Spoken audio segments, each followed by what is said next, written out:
John Edward Robinson. It is crazy that a movie has not been made yet about this deranged evil genius's life. You wouldn't have to dramatize anything. If the film just portrayed this guy accurately, a lot of people would still be convinced the producers added a bunch of details to make the movie more insane and dramatic. Nope. This guy was a true menace to society. John Edward Robinson is a serial killer still alive today in prison, known primarily as the Slavemaster, or as the internet's first serial killer. But that doesn't really begin to describe this complicated maniac. Robinson had been a con artist for roughly 4 decades by the time he was finally arrested for good. In the 60s, 70s, 80s, and 90s, he forged degrees and certifications, embezzled money from numerous employers, duped countless people, some of the members of his own family, in various complex scams, and outside of one prison stretch in the late 80s and early 90s, he was rarely punished for any of that. Then, when he was in prison for various financial crimes, he was introduced to the internet right after it came out to the public in the early 90s, and he quickly became a computer whiz. And when he got out of prison, he used the web to further his criminal career and to find more people who shared his kink. John had long been interested in and participated in the world of BDSM, bondage and discipline, dominance and submission, sadism and masochism. John loved a woman in bondage gear, a slave he could punish, submit, and dominate, a masochist who would indulge his sadistic fantasies, someone who would see him as their master, someone he could control in every conceivable way. Before the internet, John claimed to be a member of the International Council of Masters, a secret organization where men and women played master and slave roles, but not always consensually on the part of the women. He then took his sexual desires to the web and began exploring online chat rooms, the very beginning of chat rooms, where he could take on different personas and lead different lives and talk to women all over the world about the secret kinky desires they kept hidden from anyone they knew in real life. By the time he started surfing the web, John was an expert on leading a secret life. He'd lived so many himself. One side of him was a loving, church-going, happily married, faithful father who could charm just about anyone into investing into one of his fake companies.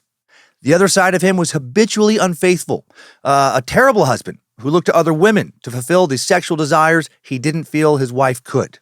And still another side of him, a much darker side, was a serial killer. And John was already a killer long before the internet started. And I could go on and on and on, and I will, once we get started today. The life and so many crimes of John Edward Robinson, the Slavemaster, this week on another true crime serial killer. How the hell did this guy get away with all the shit he did for so long? Are you ready for true sexual ascension, pig? Edition of Timesuck. This is Michael McDonald, and you're listening to Timesuck.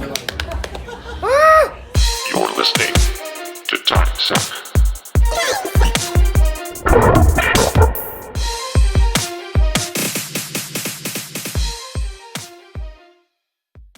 Happy Monday. Welcome back to the Cult of the Curious. I'm Dan Cummins, the master sucker, guy who probably wouldn't actually do well in a duel, despite the many high noon showdown fantasies I've had over the years. BDSM fan, but not nearly as into it as today's subject. And you are listening to Timesuck. And after Mr. Alexander Hamilton, we're right back to filth. Fascinating filth. Oh, I have so much to share with you today.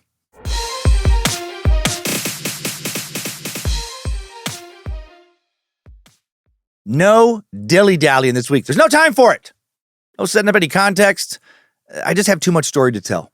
Sometimes it's hard to find, very much information about our topics. Not this week. We know plenty about John Edward Robinson, despite all the secrets he will surely take to his grave.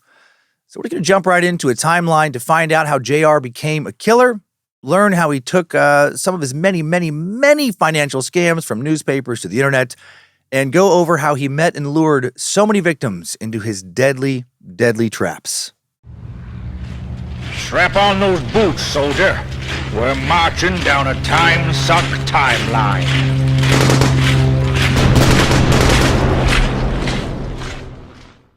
John Edward Robinson was born on December 27th, 1943 in Cicero, Illinois, a suburb of Chicago, where he was a sad little mongrel bitch wimp of a child.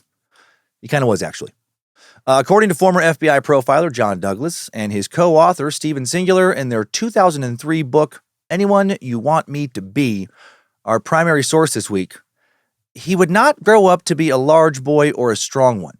He would not impress others with his large physical prowess or good looks. If he was going to have power, he would have to find creative ways of getting it and using it. And oh boy, would he do that. Also, rest in peace, Stephen Singular, the prolific author of 24 nonfiction books, recently died at his home in Denver, Colorado, February 11th, 2024, at the age of 73. We have used some of his other books and articles as fantastic sources in several other episodes. He was a wonderful true crime author and journalist. Back to our subject, the dirtbag Stephen wrote about. John Edward Robinson, who often went by the nickname of JR, was the third of 5 children. His parents were Henry and Alberta. JR disliked his older brother Henry Jr. for unknown reasons. I don't know, maybe Henry could see right through him. But he was fond of his younger brother Donald. Donald, not fond of John anymore, though. Holy shit, did JR epically mindfuck his brother. Just fuck his brother's whole world up, as you will learn later. His 2 sisters are Joanne and Mary Ellen. Growing up, he was closer to Joanne. Mary Ellen probably also saw through him. Guessing he doesn't have much to do with his siblings, any of them anymore. The Robinson, or that they don't have anything to do with him. The Robinson family lived in a well-kept but modest home in Cicero. Gangster Al Capone based himself in Cicero after he moved to Chicago in 1919. Got into a gunfight one time with the police on Cicero Avenue that killed his brother. JR's father, Henry, was living nearby as a child when that happened. Henry Robinson worked for many years as a machinist for Western Electric Company, founded in 1869 in Chicago, a subsidiary of AT&T. The company did close its doors for the final time in 1996, long after Henry left. Authors Douglas and Singular described Henry as a steady presence in his family. JR would later say that his dad sometimes went on drinking binges, but overall, he was a good dad, and he had fond memories of his father from childhood. He would not say the same for Mama Alberta. Oh, mother! He felt she was an overly cold and harsh mother, too strict. So strict she made little JR want to grow up and punish other women over his fucked up mommy issues. She spanked him, then he would grow up to want to spank other women. The circle of spanking. Akuma Matata. Started for JR with Mama. She demanded that her children maintain a very neat and clean appearance and continually push them too hard, according to JR, to always improve themselves. I don't think she was actually bad. I think JR was just fucked up from birth, probably. JR was reportedly the most ambitious of his siblings. He wanted to get out of his blue-collar neighborhood in Cicero, really make a name for himself. At the age of 13, JR showed signs that maybe he was destined for big things. He exhibited enough leadership skills and discipline to become an Eagle Scout and a senior patrol leader of Boy Scout Troop 259, was also accepted into Chicago's Quigley Preparatory Seminary, a school for boys who were interested in possibly becoming Catholic priests. His childhood ambition at this point was to not just become a priest, but to live as a priest in the Vatican. Quigley was located next to Loyola University and is no longer around after closing in 2007. That same year, big year for young JR. Robinson and 120 Boy Scouts traveled to London to give 120 other ones to give a performance for none other than the Queen of England herself, Queen Elizabeth II, at the famed West End Theater of the Palladium. Robinson got to lead his troupe onto the stage. He was one of the first Americans to sing for the Queen and the youngest to appear at the venue. The Chicago Tribune did a whole story about the performance that appeared on the front page of the widely circulated paper in an article titled, "Chicago Boy Scout Leads Troop to Sing for Queen."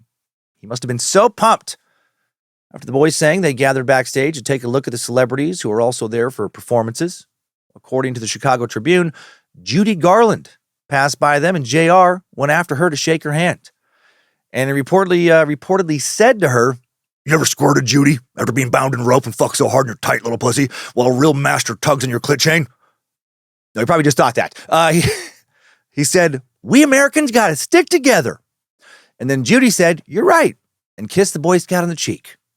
And I bet he started second-guessing his celibate priestly ambitions after getting that smooch from Judy Garland. In addition to being an incredibly accomplished actress, singer, and dancer, she was a full-on sex symbol in 1957. JR then returned to Cicero after this unusual experience and continued his schooling. He was a good student, but didn't excel, and I would guess he was probably too smart for his classes, honestly. Him not excelling in all of his classes did not temper his ambitions. He still had big plans for his future. Richard Schottky, old Dick Schott, former scout leader of JR's, told the Kansas City Star many years later, He didn't talk a great deal, but when he did talk, it was to produce an effect that he wanted. He was shrewd. He was aspiring to more than he was capable of, quite frankly. Oh, Richard, I don't think you really understood how much he was capable of. I don't know if you were smart enough to understand how bright JR actually was.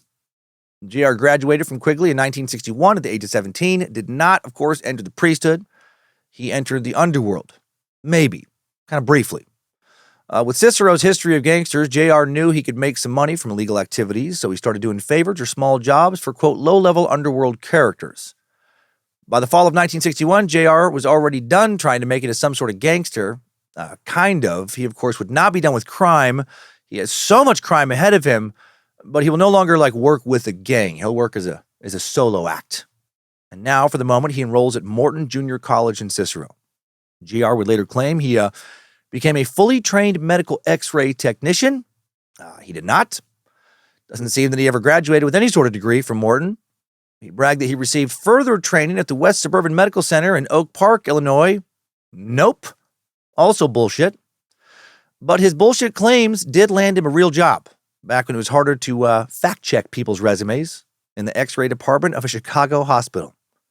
And while working in the medical field in 1964, when JR was 20, he also met a pretty young woman named Nancy Jo Lynch.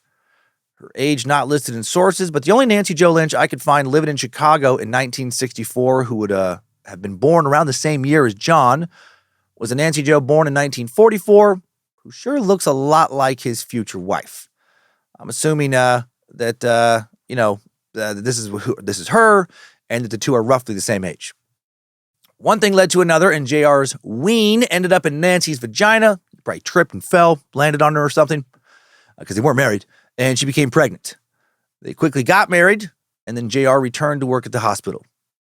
Authors Douglas and Singular wrote that the marriage was an embarrassment for JR's family because Nancy was pregnant at the time of the marriage. That pregnancy would not lead to a child. It seems they suffered a miscarriage.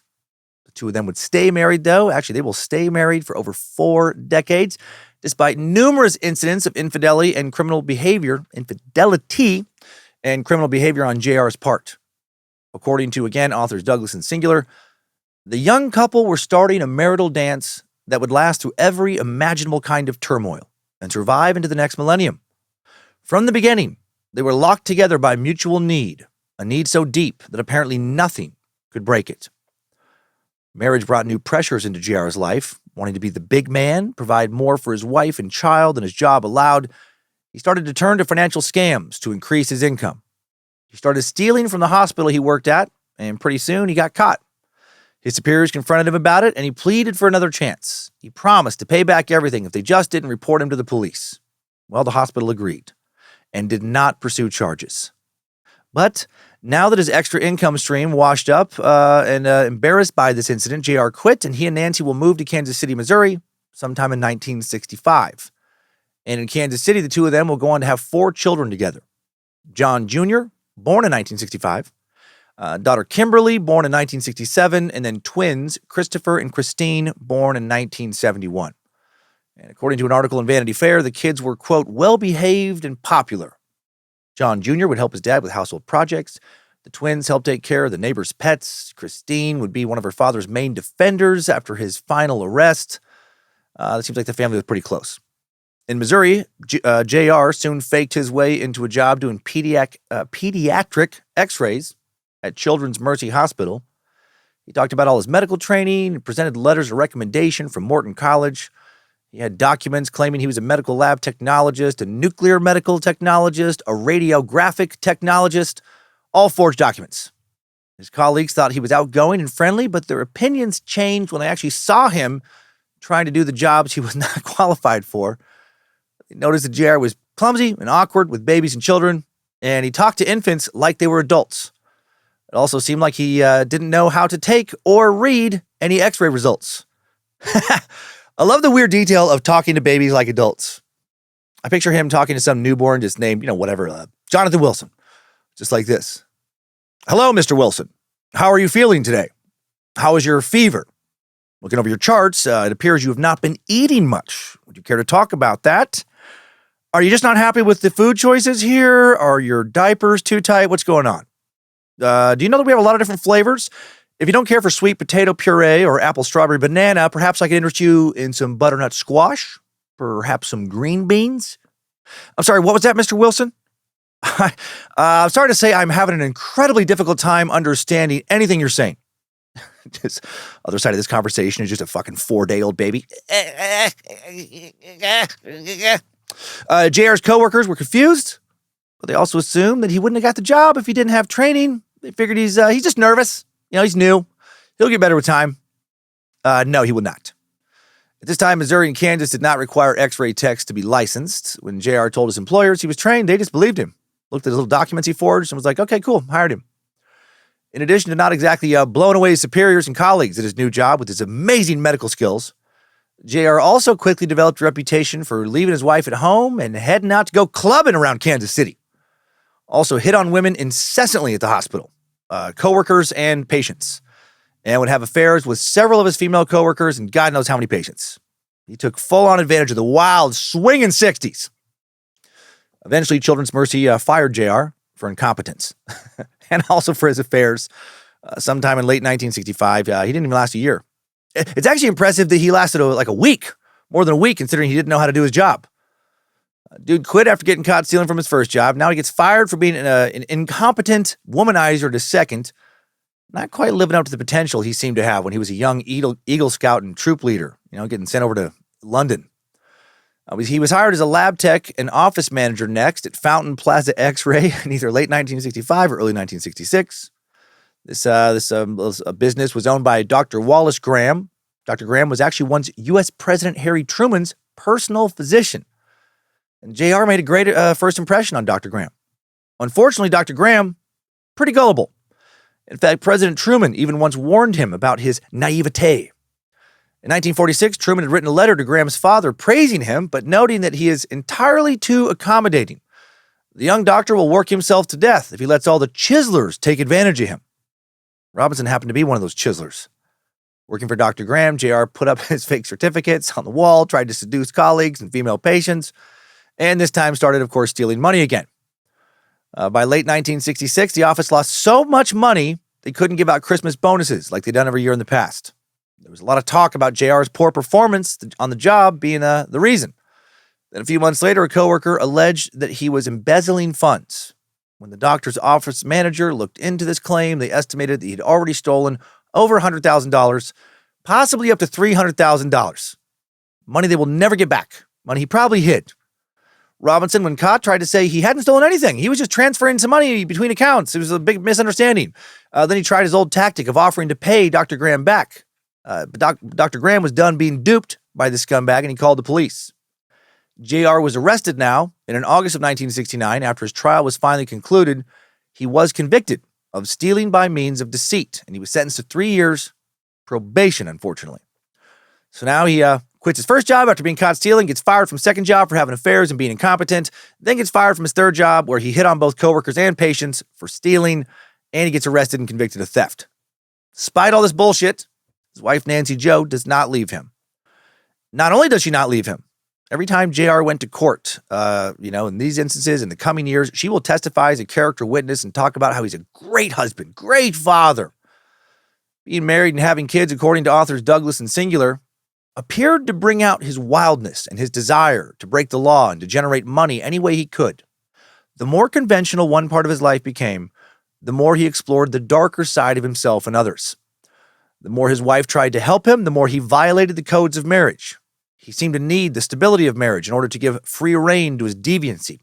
Once he took on adult responsibilities, he began searching the landscape for vulnerabilities in people and in the places that employed him. While he was on probation, JR next gets a job managing a TV rental company. It doesn't last long. He's fired after getting caught stealing TVs. Luckily for him, the owner does not press charges in this case. In 1969, he's only been in Kansas City for 4 years at this point. JR now starts working as a systems analyst for Mobil Oil, a job he again is not qualified for. He put another bullshit resume together. His employer didn't do a background check again, so no one knew he was not only not qualified, but he was also on probation. Speaking of his probation, he's doing a great job bullshitting his probation officers as well. The Missouri Board of Probation and Parole wrote a letter stating that JR does not appear to be an individual who is basically inclined towards criminal activities and is motivated towards achieving middle-class values. A second officer wrote that he was responding extremely well to probation. No, he's not. The second officer encouraged him to advance his career as far as he could with Mobil Oil. But of course he wouldn't. Within months, he'll fuck up and get fired again. JR was accused of stealing 6,200 stamps valued at $400. I'm sure he stole a whole bunch more than that. He was not only fired, but again also charged with theft this time and only avoids jail time by paying restitution. Now JR and Nancy decide to move back to Chicago in 1970, where they have some family, where JR is able to get a job as an insurance salesman at a company called R.B. Jones. Yet again, he lies on his resume, lies in his job interview, pretends to be qualified for yet another job he has no fucking clue how to pull off. This guy is unreal. He makes such a good first impression in his interview that no one in the company does a background check, and he's essentially hired on the spot. But then, just a few months later, he's fired after being caught embezzling over $5,500 this time. He just doesn't even wait. He doesn't even wait to settle in before he starts stealing from wherever he happens to work. This guy is like a character played by Dean Winter on all those Allstate commercials. He is just pure mayhem, just mayhem personified. Again, he avoids jail time by agreeing to pay restitution, and the charges are eventually dismissed. Now JR decides he wants to start his own company. He also thinks about how he has more business connections in Kansas City, around Kansas and Missouri. Not sure how he did since he got fired from every job he held there, but somehow he did, and he and Nancy consider moving back. And then they realize they kind of have to move back when a Chicago court informs a Kansas court that JR broke the law in Illinois, and JR is ordered to return to the Kansas City area where his probation is now extended another 3 years. So what a mess. They now settle in Raytown, Missouri, a suburb just a few miles southeast of downtown Kansas City. JR opens a medical consulting firm there called Professional Services Association, Inc., PSA. The first of many, many fake businesses he will open and close. This one doesn't even last a year. JR goes to jail briefly in 1971 for a parole violation. His probation officer at the time, Gordon Morris, issued a strong recommendation for him to serve significant time based on Gordon looking into JR's troubling history of scams and theft. But JR will only spend a few weeks in the county jail. Once back out, JR, now 27, creates an investment scam designed to steal $30,000 from a retired school teacher named Everly McKnight. Somehow he does not get arrested for this scam attempt or sent back to jail for a parole violation. And then within months, he presents himself to the University of Kansas Medical School as a financial consultant now. He's a financial consultant for their family practices department. God, he just won't quit with this bullshit. The physicians at the university are impressed by his professional appearance and very confident manner. Of course he's very confident. He is a con man, a confidence man. JR was, do you want to guess? Fired a few months later for suspected theft. How the fuck does his wife stay with him? He is not the only one in this marriage who keeps doubling down on terrible decisions. JR next approaches John Hartling, the executive director of Marion Laboratories, a pharmaceutical company based in Kansas City, Missouri. JR asks Hartling to invest in his made-up business, Professional Service Association, PSA. He's returned to this nonsense now. Hartling declines, and now JR forges a letter from Marion Laboratories to himself. It seems as if he managed to steal some stationery at his job interview, suggesting that the company does want to acquire PSA. And then JR sends copies of this fake-ass letter about his fake-ass company to potential investors with Hartling's forged signature on the bottom. He's such a menace. Literally a menace to society. The letter refers to Marion's founder, Ewing Kauffman, who was also the owner of the Kansas City Royals professional baseball team at this time. And quick shout out to the Royals' incredible young shortstop, 24-year-old Bobby Witt Jr. Holy shit, he's been lights out this season. As I record this, he leads the American League with a .349 batting average to go along with 24 home runs, 102 runs already, 89 RBI, 25 stolen bases, with over a month left in the season. Just incredible. Playing like a future first ballot Hall of Famer. Back to this topic, a businessman named Mac Cahall receives JR's scam letter, gives $2,500 to PSA, and then decides to call the Royals owner, Kauffman, and talk about this new investment that, Kauffman's obviously a part of. Well, Kauffman, just a bit angry when he finds out his name is being used in this scam, and he contacts the SEC, the U.S. Securities and Exchange Commission. Investigators are soon sent out to look into JR and his PSA quote-unquote company. 2 years later, after JR continues to invent more companies and run more scams, a federal grand jury in Missouri will indict him on 4 counts of false representation, securities fraud, and mail fraud. 6 months after the indictment, in 1976 now, JR will take a plea deal and plead guilty to interstate securities fraud and serve no time. The slippery motherfucker still avoids jail. He's fined $2,500 and his probation is extended for 3 more years. But who cares? Because he just does whatever he wants on his probation. Thanks to his plea, not only does he not have to go to jail, he also doesn't have to pay back the money he stole from investors. So that's cool. So he just keeps learning that he can just keep stealing from people. And if he gets caught, oh well, another parole extension, whatever, another small fine. America's criminal justice system failing here. He didn't have to pay in part because it looked like he was broke on paper. He listed his monthly household income as $1,700. And yet, since his twins were born 5 years earlier, he has been steadily providing for a family of 6. And now he's about to buy a huge home for everybody. Or not huge, a nice home, a big home in a great neighborhood. How would he be able to do this? Well, investigators will later speculate that for every person that came forward that he scammed, there were way, way more people who did not come forward out of shame and embarrassment. And he just got to keep all their money he never had to pay taxes on. He also never paid back all the restitution he owed several former employers, people he very likely stole hundreds and hundreds of thousands of dollars from in total. So not only does this pathetic worm of a man not only not get sent to prison or be heavily fined or be ordered to pay back what he stole in full, he's likely sitting on several $100,000 in stolen money he has hidden somewhere. Well, in July of 1977, the Robinson family moves into a wealthy neighborhood in Stanley, Kansas, another Kansas City suburb. Stanley was an unincorporated community at the time and was later absorbed by the larger suburb of Overland Park in 1985. JR purchased a 9-room house on 3 acres for $125,000 cash. Wonder where he got that. The house located in the upscale Pleasant Valley Farms neighborhood. At the time, Pleasant Valley Farms had rolling hills, a lake full of fish, a beautiful place close to the city big HOA system. The back of JR's property, you could find traces of the Oregon and Santa Fe trails. Stanley was one of the wealthiest suburban areas in the U.S. at this time, according to authors John Douglas and Stephen Singular. Also close to the Missouri border. According to Vanity Fair's coverage of this case, the people of Johnson County felt a bit superior to their Missouri neighbors. And once you crossed into Kansas, there was a different feeling. The lights seemed brighter. The landscape less dingy. The Kansans were richer, smarter, nicer, gentler. This is where he's living. Most of JR's new neighbors thought he was a devoted father, very successful entrepreneur, and dedicated family man. I'm not sure how he's able to convince his parole officers that he bought his new home legitimately, but he did.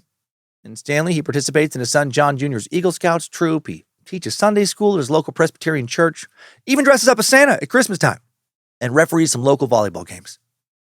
He gets elected to lead the Pleasant Valley Homeowners Association, cleans up the fish pond, and cleans up some local horse trails.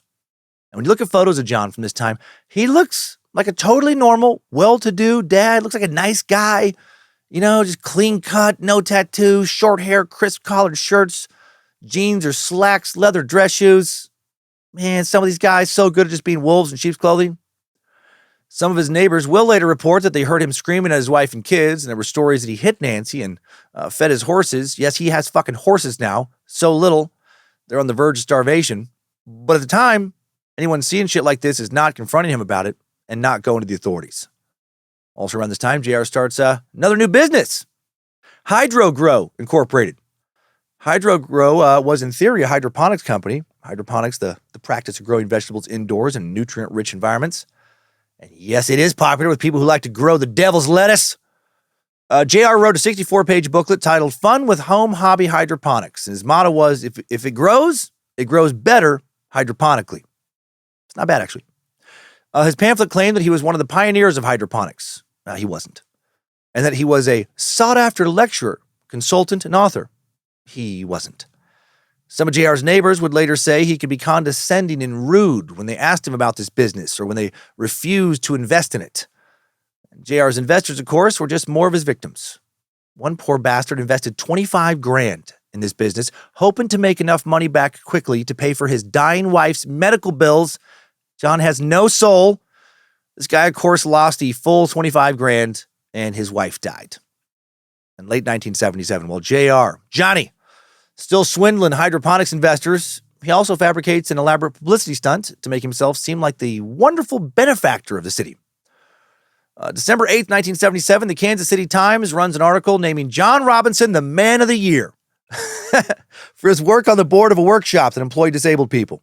God, what a great guy. What a saint. But then after the release of this article, the Times receives a whole bunch of outraged phone calls from people who supposedly gave JR this award. This guy is such a fucking grifter. JR orchestrated the entire thing with a sequence of fake letters sent to City Hall. The Times learned that JR made the plaque, promoted himself, organized the entire luncheon held in his honor. The Times then released another article later titled Man of the Year Ploy Backfires on, quote, honoree, which exposed how he organized the whole scam. But he didn't get in any legal trouble. The scandal did prove to finally almost be too much for his wife, Nancy. I'm sure all the neighbors were talking about it. She was embarrassed. She now starts surveilling her husband. She follows him around to see who he is meeting, what is he telling people. She confronts him about being a con artist. She threatens to end the marriage, even kicks him out of the house at one point, but the kids beg to have their dad back, and she relents and lets him come home. Man. By 1980, Nancy's still upset, and she's seriously considering filing for a divorce, but decides to wait things out a little bit longer. And what a terrible decision. How many times does this guy have to fuck up before you realize he is a piece of shit, just a terrible person? Did I mention he has been continually, as in like nonstop, cheating on her this entire marriage? He will fuck anything that moves. She never mentions how many times he had affairs, because I don't think she really knew, but she would catch him frequently and would just always stay. JR was released from federal probation back in 1979, or was released, and his probation officer wrote that he hoped JR will continue to reap the rewards of good citizenship. He's so good at fooling people. For some reason, JR's hydroponics scam dries up. Maybe Nancy threatened to leave him if he didn't stop with that shit. Now JR gets a job as the employees relations manager, and no, he is not qualified for this position, at Guy's Snack Foods in Liberty, Missouri, yet another suburb of Kansas City. Kansas City has about 1,000 suburbs, or at least it feels that way. This one is a company that makes, snack foods, potato chips, that kind of stuff. His employer thought he was good with people and intelligent. Yeah, intelligent, good at scamming people.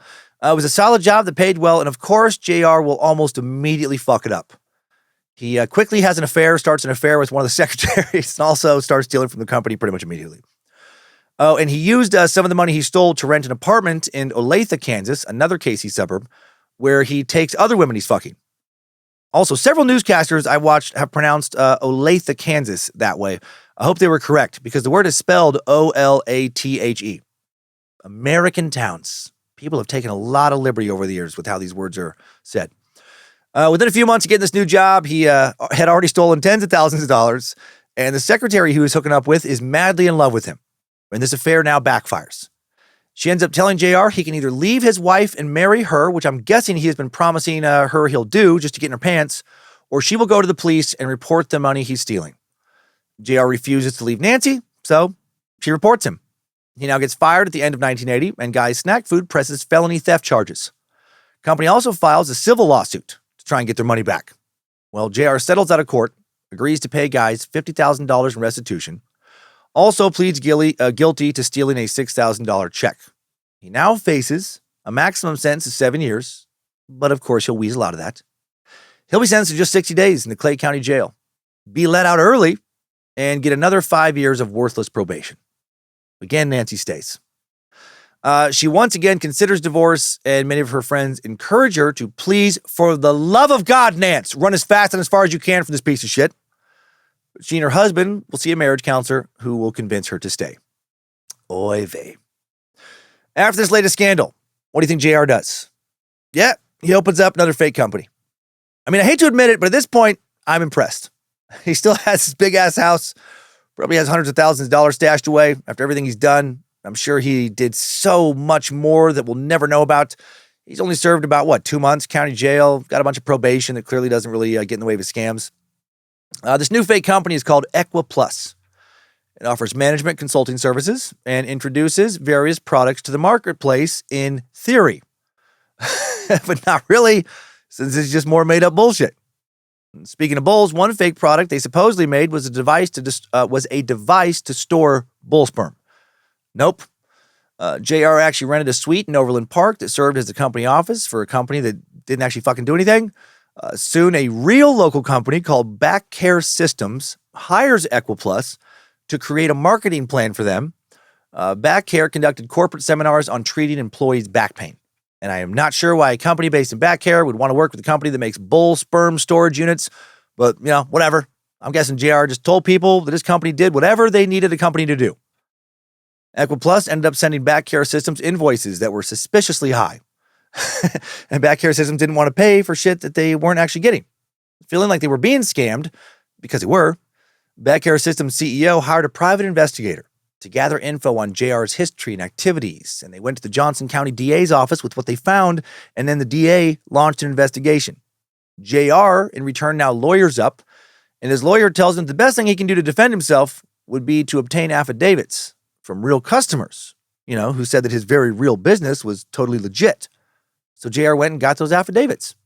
Not really. He forged documents that were presented as being affidavits, since the company had no real customers. However, it'll take a while for the DA to prove that the affidavits are fake, just like his company. And the investigation will continue for several years, being held up with legal wrangling, and we will come back to it later in the timeline. In 1984, JR, now 40 years old, still living the high life, despite only holding down a few, total years of actual employment over the course of his entire fucking life. He's still living on acreage in one of the nicest communities in the KC area, still providing for a family of 6, still has horses, nice house, plenty of money to have God knows how many affairs on the side of his marriage, women he might be taking to other places he might be renting. He has not voluntarily divulged shit that didn't help him, not get punished further since his final arrest. And there is still so much we don't know about a guy who is real damn good at compartmentalizing and hiding who he really was and what he really did. We do know that he now creates another fake fucking company. He is nothing if not consistent. His new company is called Equi2, which provides, in theory, consulting services. Completely worthless, overpriced consulting services to medical, agricultural, and charitable ventures. Because he's an expert now in all that stuff. He leases a duplex on Troost Avenue in Kansas City for the new company's headquarters. But then instead of using the duplex as an office, he hires a sex worker to take over this building as a sort of madam and opens a, quote, profitable bordello. So now he's also sort of a pimp. And the rumor around town is that if you're into rough sex, sadomasochism, hardcore BDSM shit, you could find what you wanted at this duplex. There were also rumors that JR was making some extra money selling coke from this place. Fuck it, why not? It's the 80s. It is a great time to sell some blow, in all fairness. Also, sources are not clear if he leased one unit of the duplex or the whole duplex. I think it was just one side. God, I hope so. And I hope, just for my own comedic amusement, that a nice conservative family lived in the other unit next to a BDSM bordello. Just little scenes, little vignettes in my mind, like they're just trying to have a nice family dinner. And how was school today, Ezekiel?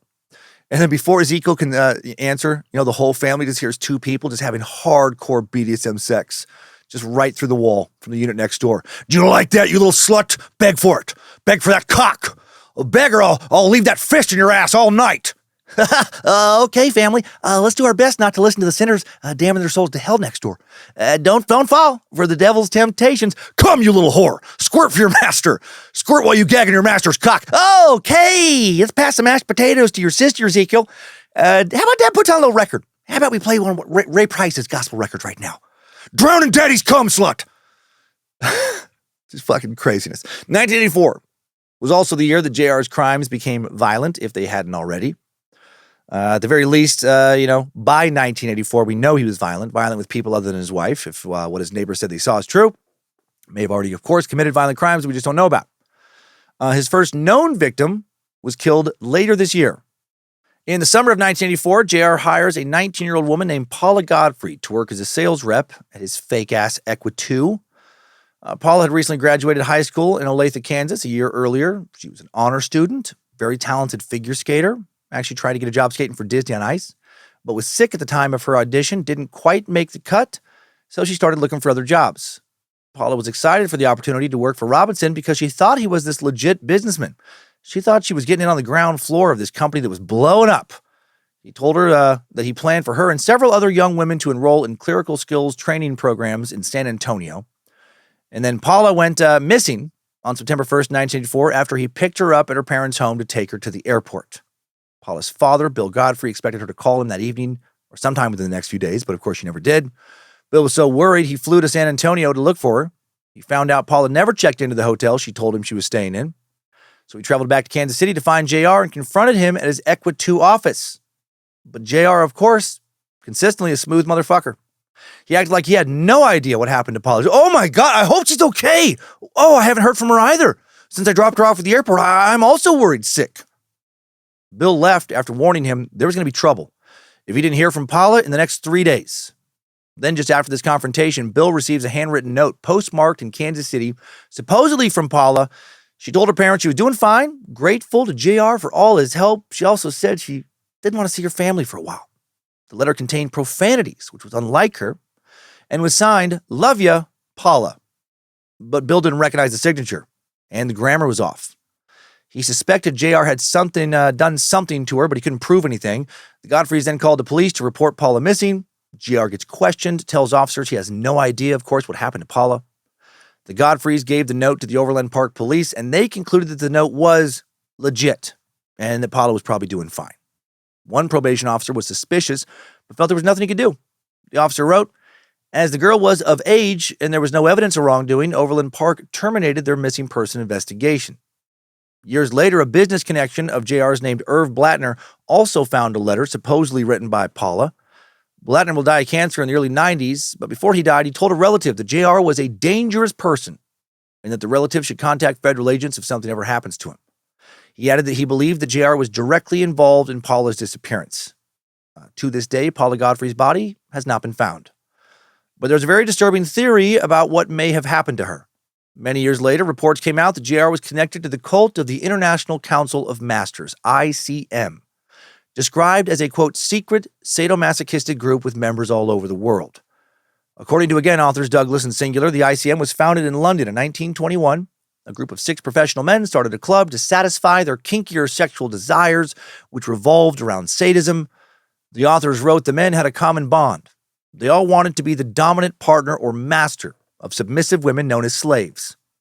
One got into the club only after the founding members had determined that the initiate shared their tastes and could keep quiet about the cult. The ICM developed a communal dungeon, and each member contributed his own ideas and equipment for the purpose of sexual torture or rape. The masters wore purple robes. The slaves wore white robes with metal handcuffs. Slaves would be undressed in front of the group, a group of men, these masters, and then trained to do anything that was demanded of them. These slaves, always women, would be traded amongst the members, and not all of these women joined the ICM voluntarily. The first meeting of the ICM supposedly took place in a warehouse basement in London, May 13th, 1921. Eventually, the ICM would spread across Europe and later America. JR allegedly learned about this group, decided to join because, he's a piece of shit, interested in a very unhealthy, non-consensual form of BDSM sex. New members were judged on the ability to bring in new slaves, and JR was allegedly the top recruiter of his local branch and became known as the Slavemaster. The young women he brought to the ICM were subservient to their masters, and anyone who tried to get out was subjected to violence or death if it came to that. No one knows how many young women became acquainted with JR in the 80s and ended up as slaves in the ICM. Did Paula Godfrey end up getting traded around this group? When its members grew tired of playing with her, did they kill and dispose of her? Who knows? But I doubt that happened. Before moving forward, I want to add that I can't find any literature online about this organization. I'm pretty experienced when it comes to tracking shit down now. And the only info, I can't find any information outside of information directly tied to articles about John Edward Robinson. Outside of him in this case, it doesn't seem like anyone else has ever talked about this group. Looking through some early internet archived BDSM site pages, I even found someone from some of the same online BDSM communities he was a part of, like these early internet ones, who pointed out that apparently there was a website for the International Council of Masters that JR had commissioned the creation of. He'd worked with somebody else to build this website. And so to me, this all reads like another JR scam. Right? He's such a bullshit artist. I personally do not believe at all this organization has ever existed. I think John just made it up, acted like it was real to make himself seem like a more important member of the BDSM community than he really was. Right? This guy loved to feel important. He wasn't content scamming a bunch of people, pretending to be a successful entrepreneur and family man. He had to take it further, pretend to be man of the year. And then in this other sexually deviant life of his, he's not content just being another dude into BDSM. He's got to be the Slavemaster, one of the most important members of one of the most hardcore BDSM clubs to ever exist. If the ICM did exist, I would probably try and contact them and ask them if they run any boot camps for wives who refuse to submit. And I would send Lindsay. My God, she's still so independent. Maybe one of those dark masters could teach her how to follow the commands of her patriarch. Ugh. Speaking of submitted women. While JR may have invented the International Council of Masters, he definitely created another scheme that would allow him to target young, vulnerable women in 1984. December 18th of that year, his parole officer, Stephen Hames, receives a disturbing phone call. Hames was a district supervisor with the Missouri Board of Parole and Probation, and he was John Robinson's current probation officer. And Hames was aware of JR's potential involvement in the disappearance of Paula Godfrey. However, the Godfrey investigation was not going anywhere. He was worried he was never going to get the evidence he needed to arrest JR for her disappearance and likely murder. But then on December 18th, he receives a call from another woman named Ann Smith. Smith worked for Birthright, a local nonprofit that counseled young single mothers in need of support. Smith told him that John Robinson called Birthright a few days earlier, told her that he and 15 other businessmen had started a philanthropic organization called Kansas City Outreach. And the organization offered a 6-month program that would provide job training, housing, and other assistance to single mothers. JR told Smith that he was on the board of a local bank. He was also a member of the First Presbyterian Church of Stanley, Kansas. He even claimed in his typical hyperbolic style that major corporations like Xerox and IBM were funding his organization. JR wanted Birthright and the Truman Medical Center in Kansas City to refer candidates to him. He said that in December, the center told JR that some young black mothers needed help, but he was not interested in helping those women. He said that when the center called him about candidates for his program, he always asked if they were black or white. This caused him concern, he told her, because it was known that white infants sold for a higher price in the black adoption market than black babies. Most of the mothers at Truman Medical Center were black, and JR never offered help to them. And all of this left Ann Smith thinking that JR was someone who wanted to steal some babies. Officer Hames took this information to local judge John Hutcherson. Hutcherson asked Hames to look into JR's possible involvement, learned what he could about his supposed charity for unwed mothers. But unfortunately, this all happened too late, and JR was already a step ahead of Officer Hames. The Truman Medical Center had already referred a young mother to his quote-unquote program, 19-year-old Lisa Stassi. This motherfucker scamming a medical center to get them to hand over a young mother to him. Lisa Stassi was a young woman who'd already had a hard life. Her father died when she was a child. Then one of her brothers died of suicide while she was still a kid as well. Her friend said she was lonely, vulnerable, gullible, but also desperately wanted to improve her life circumstances. In 1983, she moved to Kansas City, began a relationship with a Navy man named Carl Stassi. In August of 1984, they got married in Huntsville, Alabama. The next month, Lisa gave birth to their daughter, Tiffany.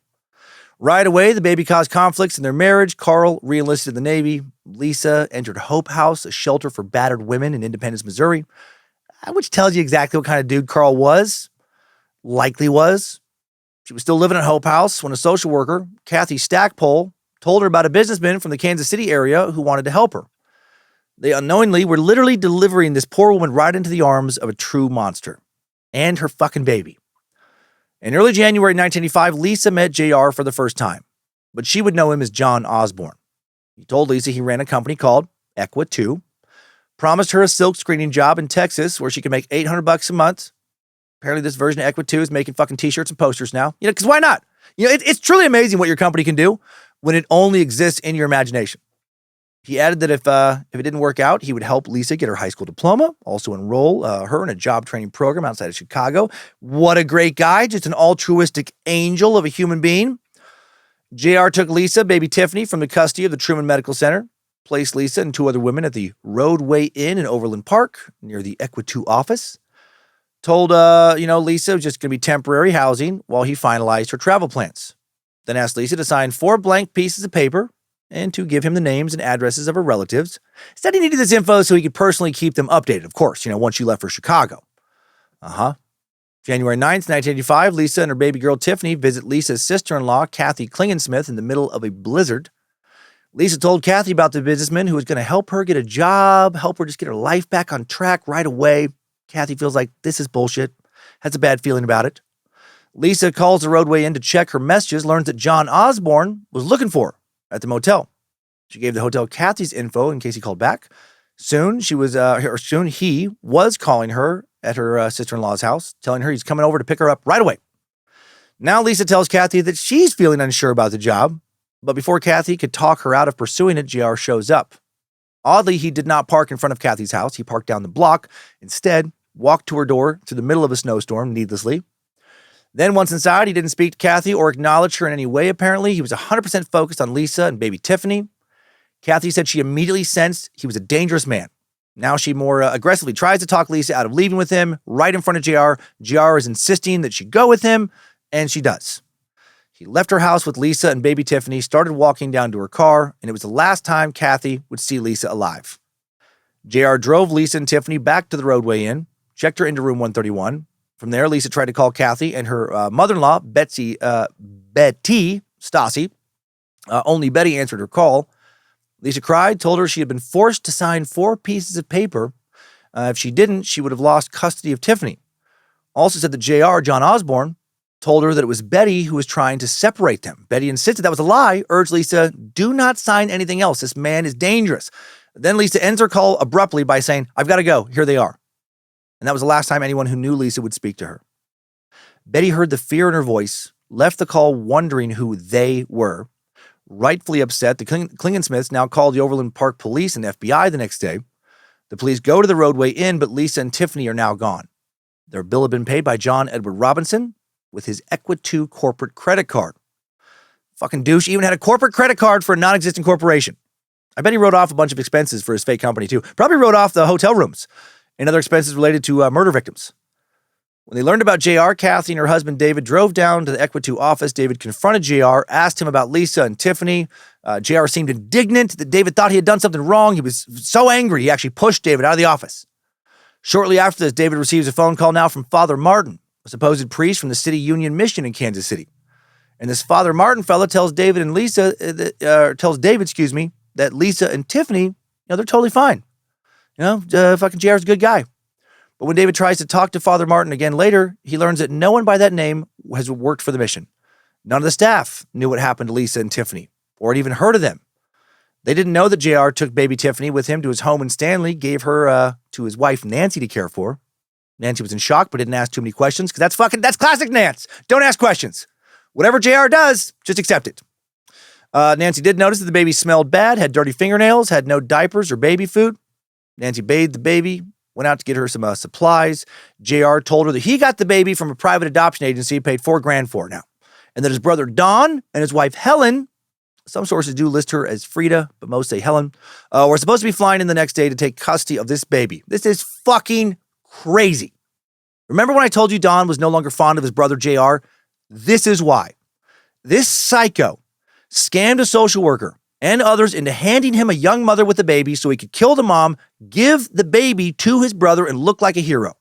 And also be able to watch the baby of some young woman he very likely raped and sexually tortured before he killed her grow up as his niece. So beyond fucked on so many levels. Don and Helen had been married for roughly 10 years, still had no children due to infertility issues. At a family party in 1983, Don told his brother they were trying to adopt, but the fees were so high. And even if they could pay the fees, they still have to wait several years. He asked JR, hey, do you know anybody, any attorneys who deal with adoptions? Do you know any single women who want to give their child up for adoption? JR told him, yeah, I do know a lawyer who specializes in adoption. Now Don and Helen become JR's next victims. In the spring of 1984, JR tells Don to send him a check made out to Equity for $2,500, or he had done that in the spring of 1984. The money was supposed to go to several people, and then they would have their baby by October. But then in October, JR told Don and Helen that the baby is still not available yet. 3 months later, JR called, said he did have a baby now. But he said the baby was Italian, had medical problems, and big feet. And he advised them to pass on this baby. And they did. And before moving forward, big feet? So many questions. Did he think they might not pass on the baby due to the baby having medical problems alone, but knew that they hated babies with big feet? And what does the baby being Italian have to do with anything? Would they have accepted a baby with medical problems and big feet, but not an Italian baby with medical problems and big feet? I hate to tell you, but the baby does have medical problems. Oh, you know what? No, it's fine. That's fine. Baby also has big feet. Oh, that's a bummer. But no, okay. No, I mean, yeah, that baby still, deserves to be loved. The baby's also Italian. Oh my God! Maserati, Bugatti, Spaghetti, Antonio Banderas! Why even call it a baby? Call it what it is, a fucking monster. Hell no, we're not going to adopt some sickly Italian hobbit. Let's just throw that creature in the trash. Anyway, a few days later, JR called his bro, sister-in-law, asked him to fly to Kansas now. Right? Oh, great news, guys. They get there on January 10th, the day after Lisa Stasi is seen alive for the last time.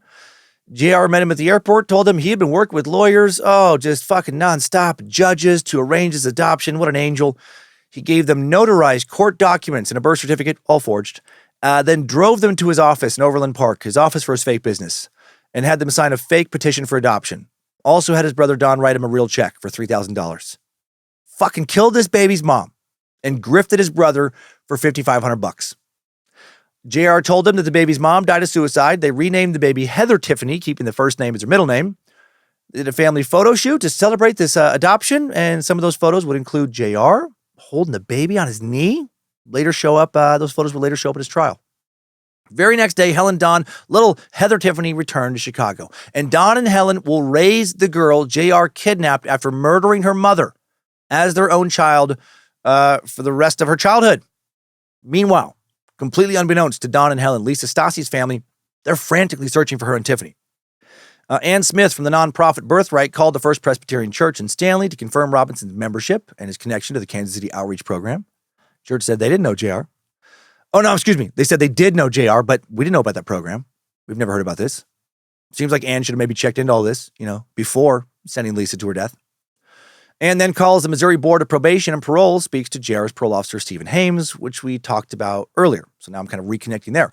Hames tried to contact Robinson, but was unsuccessful. He then sent a letter ordering him to come to his office January 17th, 1985. JR ignores this letter. Hames sends a second letter demanding he come in on January 24th, also called the FBI, asked if they were aware of any baby stealing operations in Kansas City. Or selling. Baby stealing, baby selling. The FBI said they were aware of Robinson and some of his activities, but not actively investigating him and did not know of any baby selling rings. Well, JR comes into Hames' office on January 24th. He admits that he and 5 business associates were trying to help single moms in the community and that he had approached Birthright and the Truman Medical Center. He assured Hames that Lisa and Tiffany were totally okay. They were fine. He was indignant that he was accused of doing anything wrong with them. Hames spoke to the Truman Medical Center, was told that 2 other women who were referred to JR were doing fine. However, the center was also aware that Lisa Stasi was missing. And Hames, just a little suspicious that JR now won't put him in touch with Lisa to verify she's okay. Hames talks to the Overland Park Police now and is told that they did not believe a crime occurred in the disappearance of Lisa Stasi, even though no one had heard from her, which sounds terrible, but sadly sometimes people do disappear on their own and do choose to cut off contact with anyone in their previous life, even their families. The department also acknowledged that Paula Godfrey, who was associated with JR, had also disappeared, but they did not pursue the case because her family received a letter from her assuring them that she was okay. Hames now talked to, and again, there was that letter that JR wrote. Hames now talked to Lisa's relatives and learned they had just received typed letters from her, and they didn't actually believe that Lisa had sent them. The letter addressed to her mother-in-law, Betty Stasi, read in part, "Betty, thank you for all the help. I do really appreciate it. I have decided to leave Kansas City and try and make a new life for myself and Tiffany. She deserves a real mother who works and takes care of her. I will let you know from time to time how I am and what I am doing. Tell Carl that I will write him and let him know where he can get in touch with me." This letter was a big red flag for two reasons. It did not sound like Lisa, and bigger red flag, Lisa did not know how to type. No one had literally ever seen her with a typewriter or ever heard about her using one.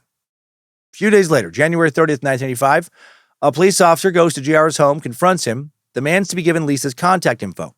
JR tells him that a man named Bill came to his office, told him that he, Lisa, and Tiffany were moving to Colorado to start a new life. And gosh dang it, wouldn't you know it, Bill just wouldn't give me his contact info. Ha! Shucks. Carl Stasi is informed of this development, stops looking for his wife and child. Once again, JR just gets away with it. Officer Hames is not ready to give up, though. He reaches out to JR for another meeting. Now he tells the officer that a local woman recently told him that Lisa was back in Kansas City and did some babysitting work for her. Hames doubts this story, starts calling JR at all hours to question him, wants to catch him off guard, but JR is prepared to answer every question. Hames visits the Equity office again with another probation officer named Bill Neely, and they question JR extensively about Lisa and her baby. This time he said a man named Bill was waiting for them when he took Lisa and Tiffany to the Roadway Inn during a snowstorm. They left with Bill, and that was that. Last time I saw him, I don't tell you. Hames and Neely went to the Roadway Inn to verify this. The motel clerk informed them that Lisa and the baby left with Robinson.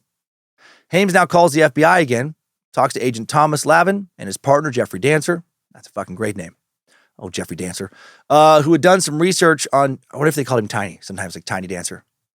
Who had done some research, this guy, Jeffrey Dancer, on JR's financial schemes and his connection to Irving Blattner, that business associate who had knowledge about the disappearance of Paula Godfrey. Also, the police located a woman named Cora Holmes, who met JR through a male stripper friend. Cora was looking for work, called JR to see if he was hiring. He told her the cops were harassing him about a missing person, and he needed her help. Cora lied to the police per JR's request and said Lisa Stassi recently stayed the night at her house and had plans to go to Arkansas with some dude named Bill Summers. Meanwhile, investigators reached out to the woman who alleged Lisa was a babysitter. The woman admitted she also lied because she owed JR $900. She'd posed for nude pictures for him and was worried he would publish those photos somewhere. So they know this fucker did something, but they can't prove it. The FBI now launched a sting operation. They have a female agent go undercover as a sex worker to try and catch JR doing something worth arresting him over. She makes contact. He tells her he's running a business employing call girls. Says his clients are people who are powerful, wealthy, doctors, lawyers, judges, and that she can make real good money, up to $3,000 a weekend, if she would fly to Dallas or Denver or some other cities for these VIP clients. But she would have to consent to hardcore BDSM sex. That is what his clients were looking for. It's what he specialized in. Agent said she was willing to do it, but then the FBI pulled her out of the sting operation because they were afraid she was going to get hurt. FBI also now advises the Truman Medical Center to remove 2 young women from the Troost Avenue duplex in Kansas City because they felt JR was a very dangerous man. And the center complied, and those women would be safe. JR had those women staying at his duplex as part of his fake-ass Kansas City outreach program. But still, they don't actually arrest JR. They wanted to get him for something bigger, like murder, and they were afraid if they jumped on him too quick, that slick motherfucker would just clam up and shut down. In mid-March of 1985 now, JR's old business partner, Irv Blattner, turns against him, signs a statement for the U.S. Secret Service, who had also been looking into JR, admitting his connection to JR's financial crimes.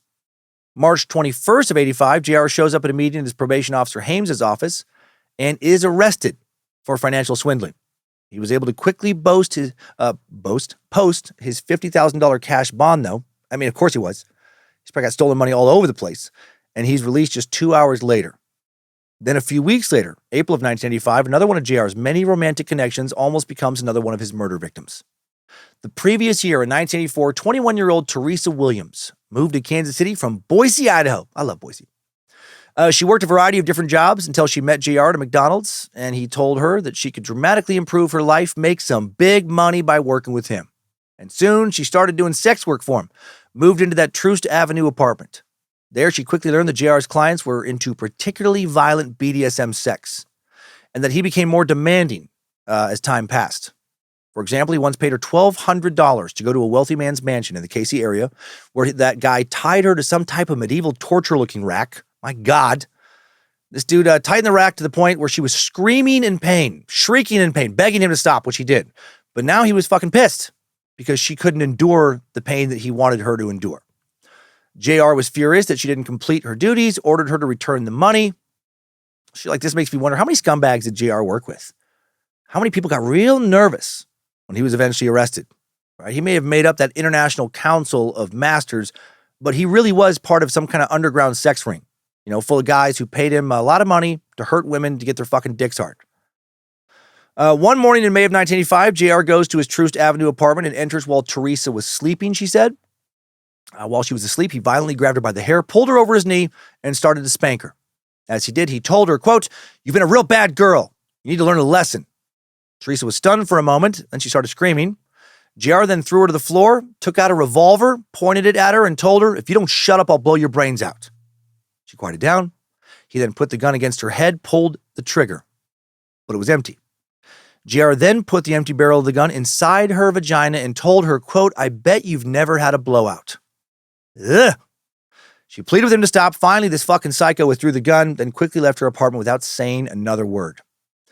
Not long after that incident, he came back, asked Teresa to help him destroy Irv Blattner's credibility. He wanted her to write a diary entry suggesting that Blattner was going to kill her. He wanted her to write entries until June 15th. Then he promised to take her to the Bahamas on that day. Sounds like he was planning on killing her around the 16th. A week or two later, June 7th, Steve Hames and FBI agents Thomas Lavin and Jeffrey Dancer make a surprise visit to the Troost Avenue apartment, speak to Teresa. She initially lied, said she did data processing for Equitu, his fake company. Officers told her that they believed 2 women who worked for JR were missing and possibly murdered, and that he was planning something similar with her. Now Teresa, who was scared, opens up, describes the recent assault with a gun, the diary entries that he had asked her to write, the alleged Bahamas trip. JR had also put all of her things in storage and left instructions for his lawyer to get the diary and some of Teresa's property from a safe deposit box. Did his lawyer also know he was going to kill her? Was his lawyer one of his BDSM clients? Much to everyone's surprise, JR entered the apartment during the FBI agent's visit. Lavin and Dancer identified themselves. Lavin held up the diary, asked if it was his handwriting. JR admitted it was. They searched him for weapons, but he didn't have anything on him at the time. JR, but he was a bit nervous now, said, I got stuff to do. I got places to be. He was in a big hurry, and he left. Now Teresa is relocated to a different part of the city for her own safety. Once in a safe house, she informs the police that JR gave her weed, carried a gun, he had sexually assaulted her, which was more than enough to get his probation revoked. If you remember, JR had been sentenced to 5 years probation in the Guy Snack Foods case when he stole around $50,000 from the company, had an affair with the secretary, had that thing extended, the probation extended. JR was, of course, furious when he found out Teresa was gone. He started hunting for her. Teresa would move 3 times in 3 weeks. Meanwhile, JR hires a private detective to find her. This guy does. He gets his PI to confirm her address. The private detective starts talking to her, but then the FBI interrupts the conversation and moves Teresa out of the state. JR's lawyer argues now that the police's tactics have been illegal. There is no good reason the FBI cannot produce Teresa to give a sworn deposition, and that without her statement, there's no grounds to revoke his probation. Late August of 1985, Missouri judge doesn't give a fuck about JR's lawyer's argument that I just laid out and revokes JR's probation, sentences him to 7 years in prison now. Awesome, right? Hail Nimrod, maybe? I don't know. He is allowed to remain free pending his appeal. This guy was just a master at avoiding incarceration. Meanwhile, the Johnson County, Kansas District Attorney was still investigating JR's suspicious invoices to Back Care Systems, right? That scam from a fucking 6 years ago. Started back in 1980. Looks like the walls are closed in on this son of a bitch, right? Maybe not. January of 1986, while he's appealing his probation revocation, JR goes to trial in Kansas for his financial crimes. Late January, he is found guilty of submitting $3,600 worth of false billing. He is sentenced harshly as a habitual offender, receives 5 to 14 years in prison and a fine of $5,000.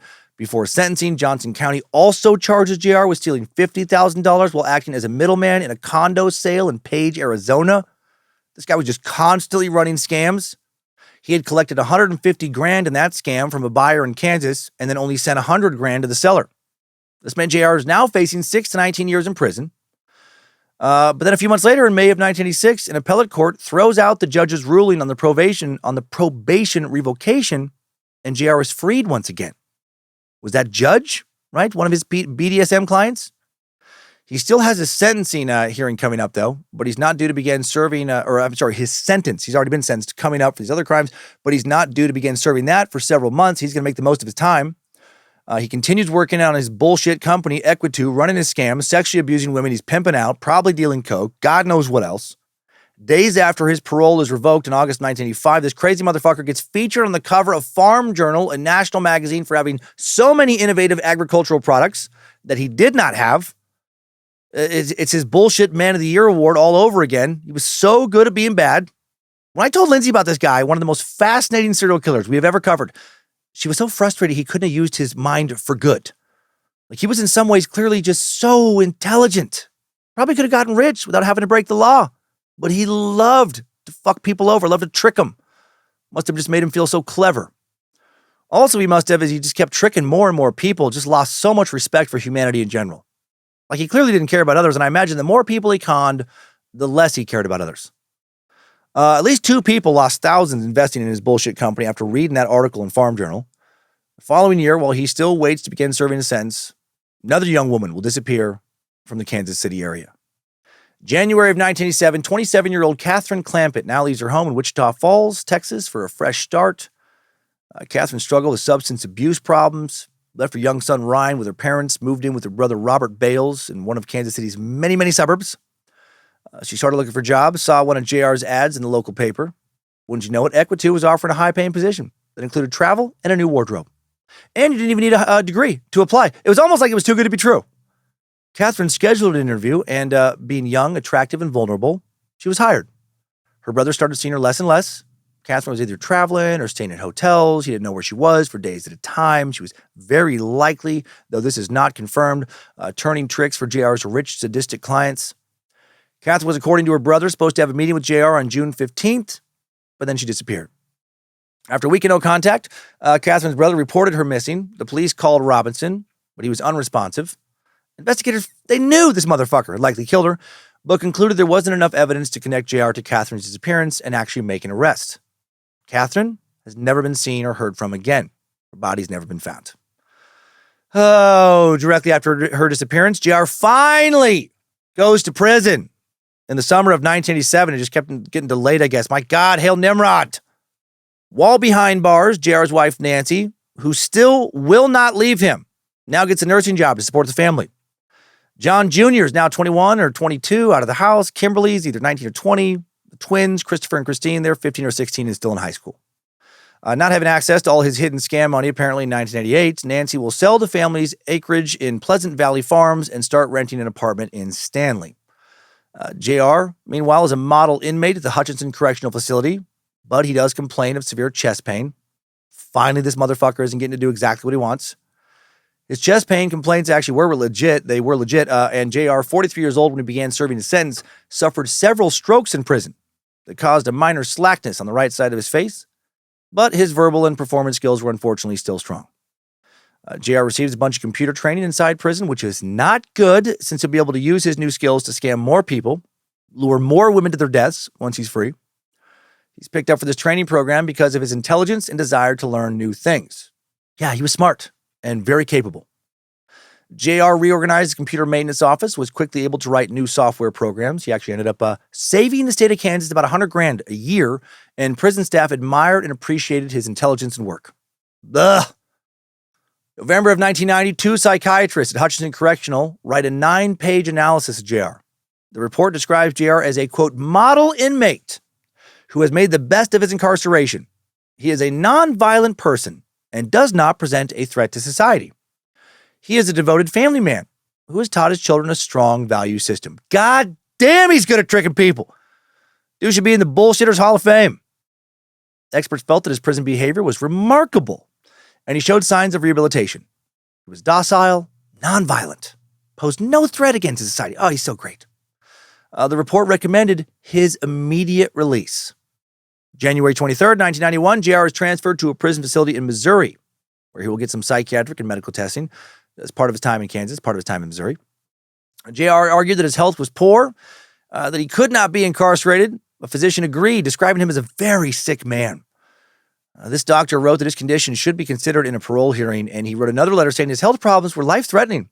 He should be released without delay. His old parole officer, Steve Hames, disagreed. He knew JR was a fucking snake, and he wrote a report on how he is not nonviolent, he's not harmless, he's dangerous. He believed JR was, faking this. He shared his thoughts at a parole hearing in April of 1991. Following month, JR writes a letter to the Clay County Circuit Judge asking for his freedom. He wrote, I taught my children to believe in the basic fairness of our system of justice. They know now that justice isn't just a word, and that the concept of justice in America is something that can be manipulated and used as a weapon by those in power to enforce the law. His letter ended with, my illnesses are degenerative, and without proper rehabilitation, testing, and long-term treatment, will continue to get worse. My physical impairments and right-sided paralysis will not get better. Bruce, which is his lawyer, my family and I All realize the decisions made by the Clay County Court and the Missouri Parole Board amount to a sentence of death. Our only question, is this what is considered proportionate for my crime in Missouri? Well, the Missouri Parole Board, thank God, they don't fall for this. They ordered JR to serve 2 more years in prison. JR was examined by another doctor, Dr. William Bonner, who determined he was not as sick as he claimed to be. That's part of the reason he got this, has to serve more time in prison. So he's not getting out. Not quickly. But he will figure out quickly how to get laid in prison. At the Western Missouri Correctional Center in Cameron, JR has another affair. He ran into 49-year-old Beverly Bonner, the wife of Dr. Bonner, the guy who said his medical claims were bullshit. And I wonder if his true motivation for pursuing this affair was to get back at Dr. Bonner. Well, Beverly worked at the prison library. She's described in sources as being attractive, outgoing, and intelligent. And Beverly had actually met JR back in 1969, over 20 years earlier, when she worked at Mobil Oil, where JR also worked for a few months before he got fired for stealing those 6,200 stamps valued at about $400. Beverly, like way too many other people, charmed by JR, liked talking to him. They started off as friends, had frequent interactions while JR was working on upgrading the library's computer system when everybody's talking about how smart and great he is. And then their friendship turns into a romantic relationship, and while sources do not state this explicitly, sure sounds like they started fucking in the library. JR told Beverly he was innocent of all the charges, would be getting out soon. She believed him. He told her he planned to restart his very legit businesses back up, one of which sells farm equipment and shit in the Kansas City area. She believes it. Meanwhile, back at home, JR's wife, Nancy, she gets a job managing a trailer park in Belton, Missouri, yet another suburb of Kansas City. JR finishes his sentence in the summer of 1993. He is now 49 years old.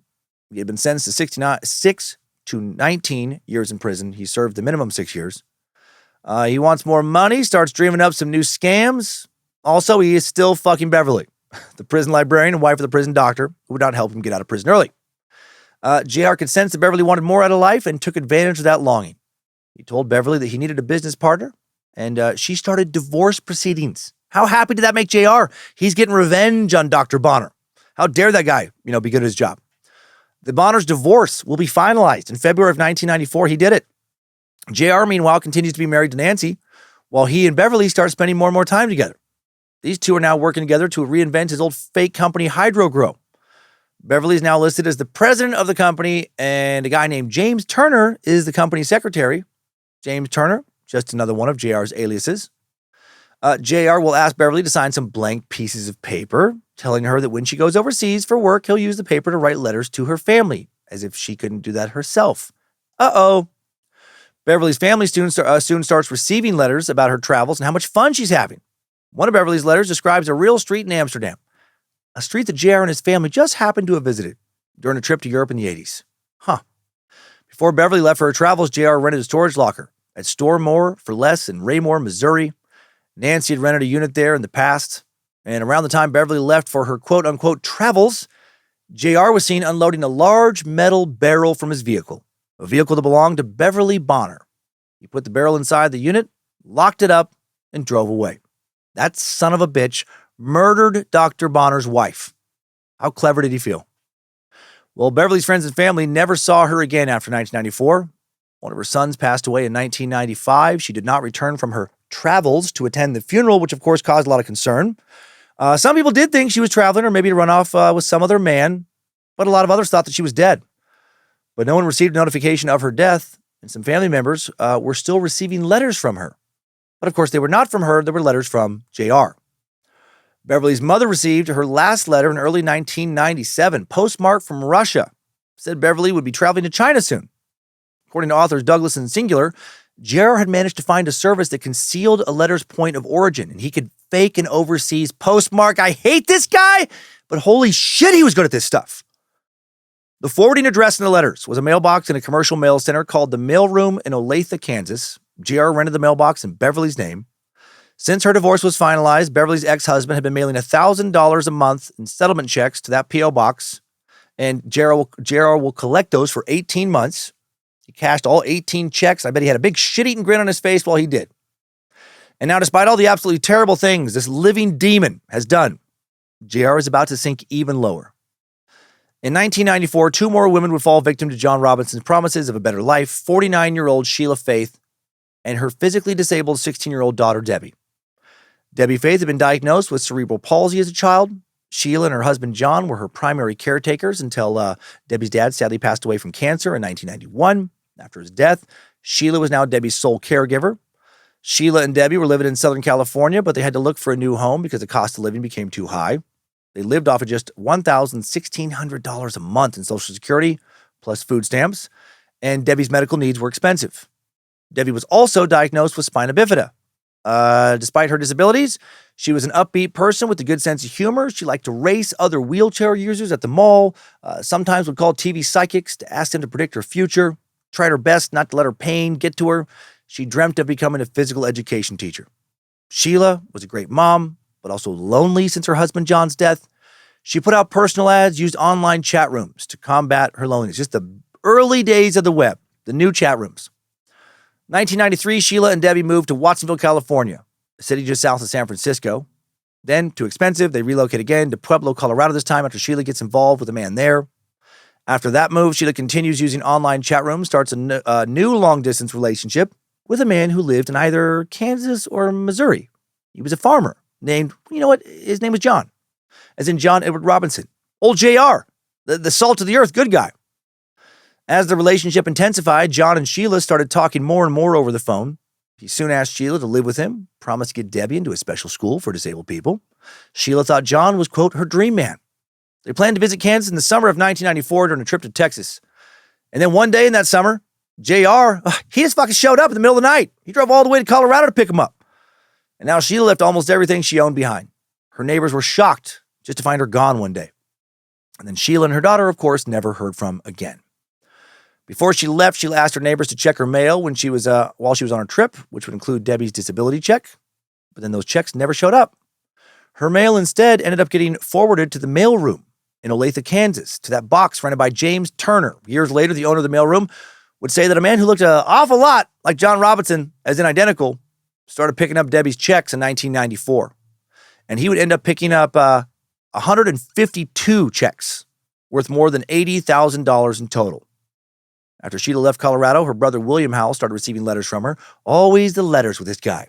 They were typed, but her signature would be at the bottom. And she assured him that she and Debbie were fine.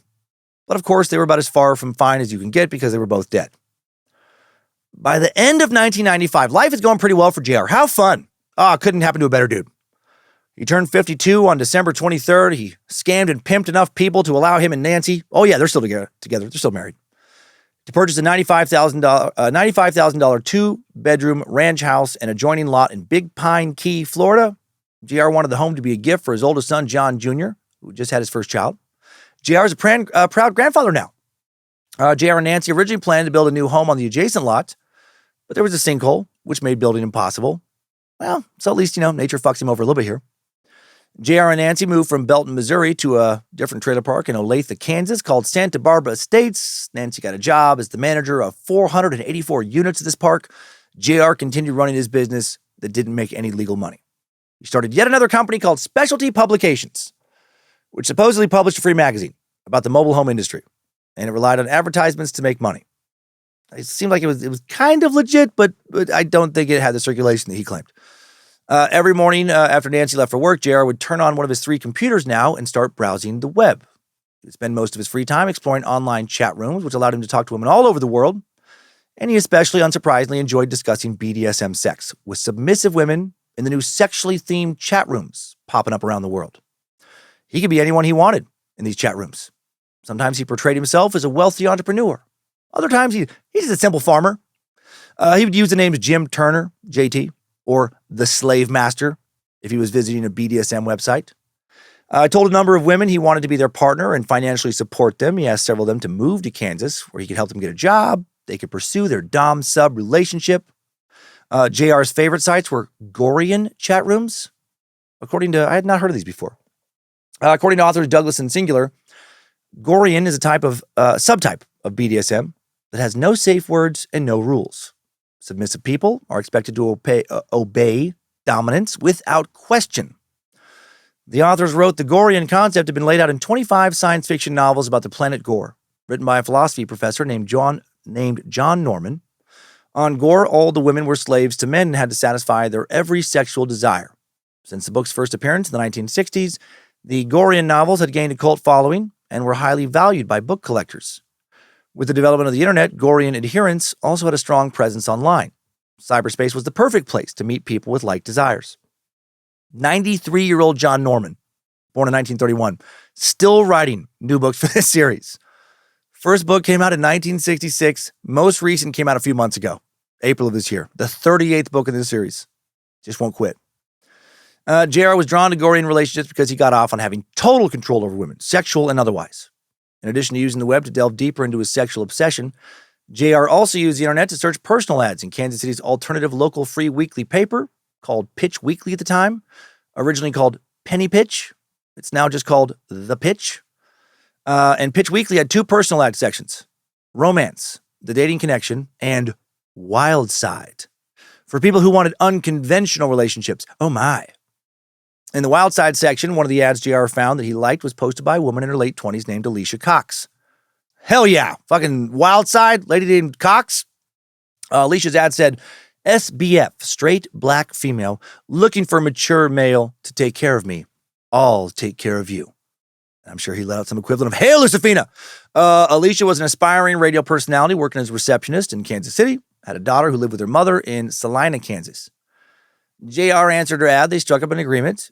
He would pay her $2,000 a month, but if she agreed to be his mistress, and she had to make herself available for sex whenever he wanted and whatever kind of sex he wanted. He told Alicia he was married, but that he and his wife were no longer having sex and they were going to get divorced. He also claimed he was a successful entrepreneur who owned a pool supply store now and a hydroponic business. And so it began for these two. JR started paying her $2,000 a month in cash I doubt his wife knew he ever had. Alicia started enduring God knows what kind of sexual torment to make that money. The relationship went well enough for JR to eventually give Alicia a gold band and tell her he wanted to marry her, but they would never go through with that.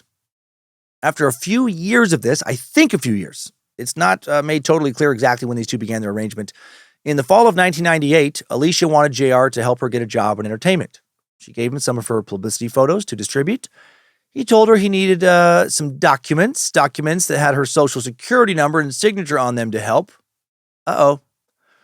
Alicia gave up her apartment after JR told her that he wanted to hire her to travel overseas to London, Paris, and Australia now to meet some of his wealthy business contacts. He put her in a Best Western before the trip started, said he would, get the passport application done for her because he's a gentleman. But then Alicia became frustrated when he kept changing the supposed departure date. JR now asked her, one of his old tricks, to pre-write some travel letters to her family, saying she'd be so busy abroad having so much fun, she wouldn't have time to do it herself. He also wanted her to date them with specific dates because that's not suspicious at all. Alicia had no idea that several previous women had been in her exact situation, and they were never seen again. Well, the evening before she was supposed to go to London, JR spends the whole night with Alicia, which was highly unusual. In the past, he'd always gone home to Nancy by dinner time. The kids have all been out of the house for years now, the youngest of twins, now in their late 20s, just he and Nance.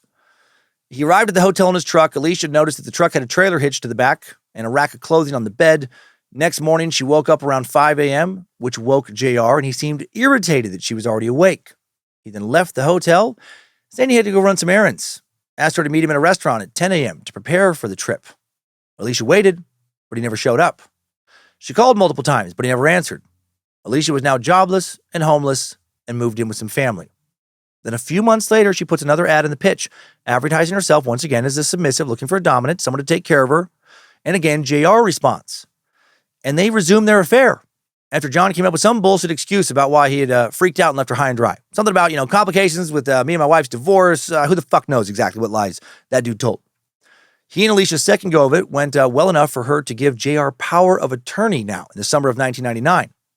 Following that, the two gradually drift apart, though. Alicia didn't know he was in similar arrangements with other women the entire time they knew each other, and I guess he just kind of lost interest in this one. Alicia will later be obviously so relieved he lost interest.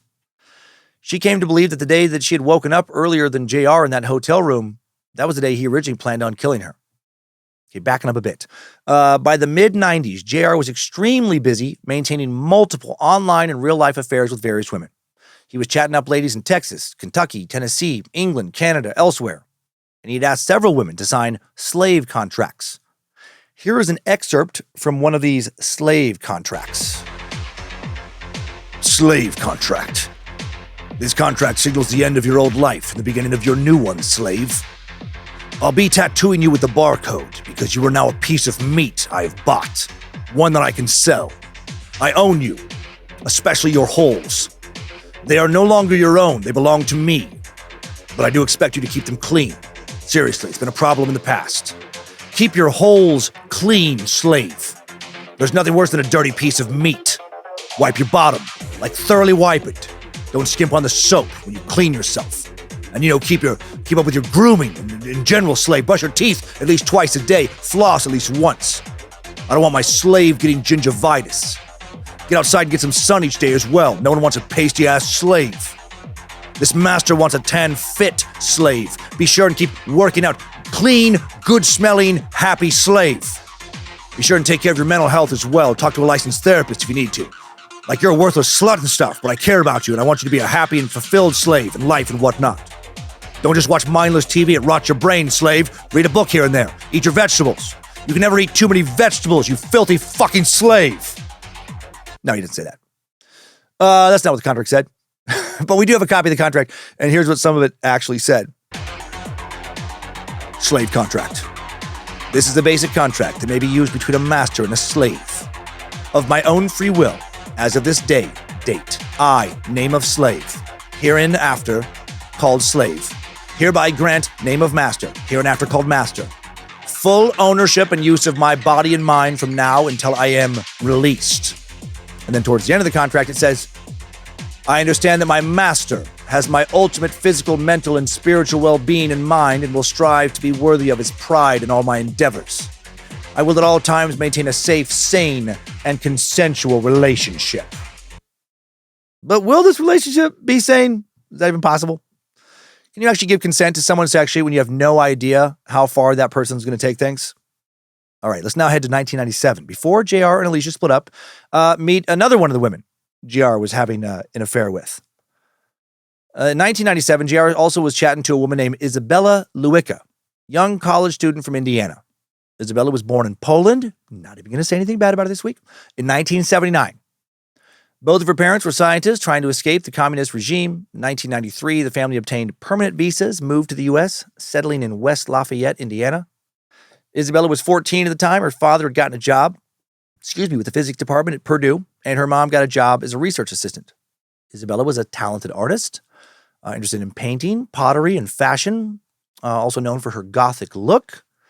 As a young adult, she followed in her parents' footsteps, attended Purdue University, and there Isabella explored paganism, occult practices, and the BDSM lifestyle. She told one of her friends about some experiences she had at BDSM dungeons and, quote, playrooms in Chicago. Isabella lived with her parents, and at home she explored online chat rooms. Her parents noticed that her grades were slipping, but they didn't know it was because she was getting lost in the BDSM subculture.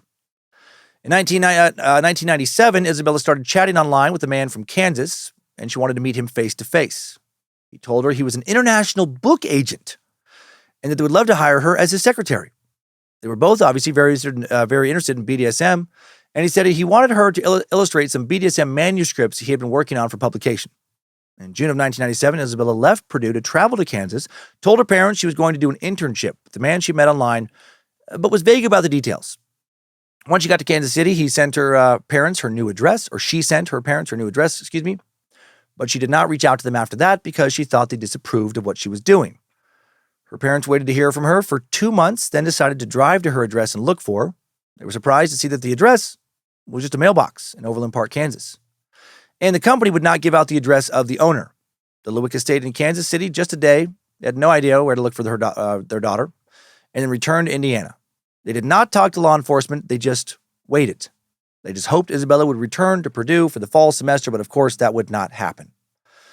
Soon after they got home, they did start receiving emails from Isabella, or someone claiming to be Isabella. I actually do think that these ones were from her for a while.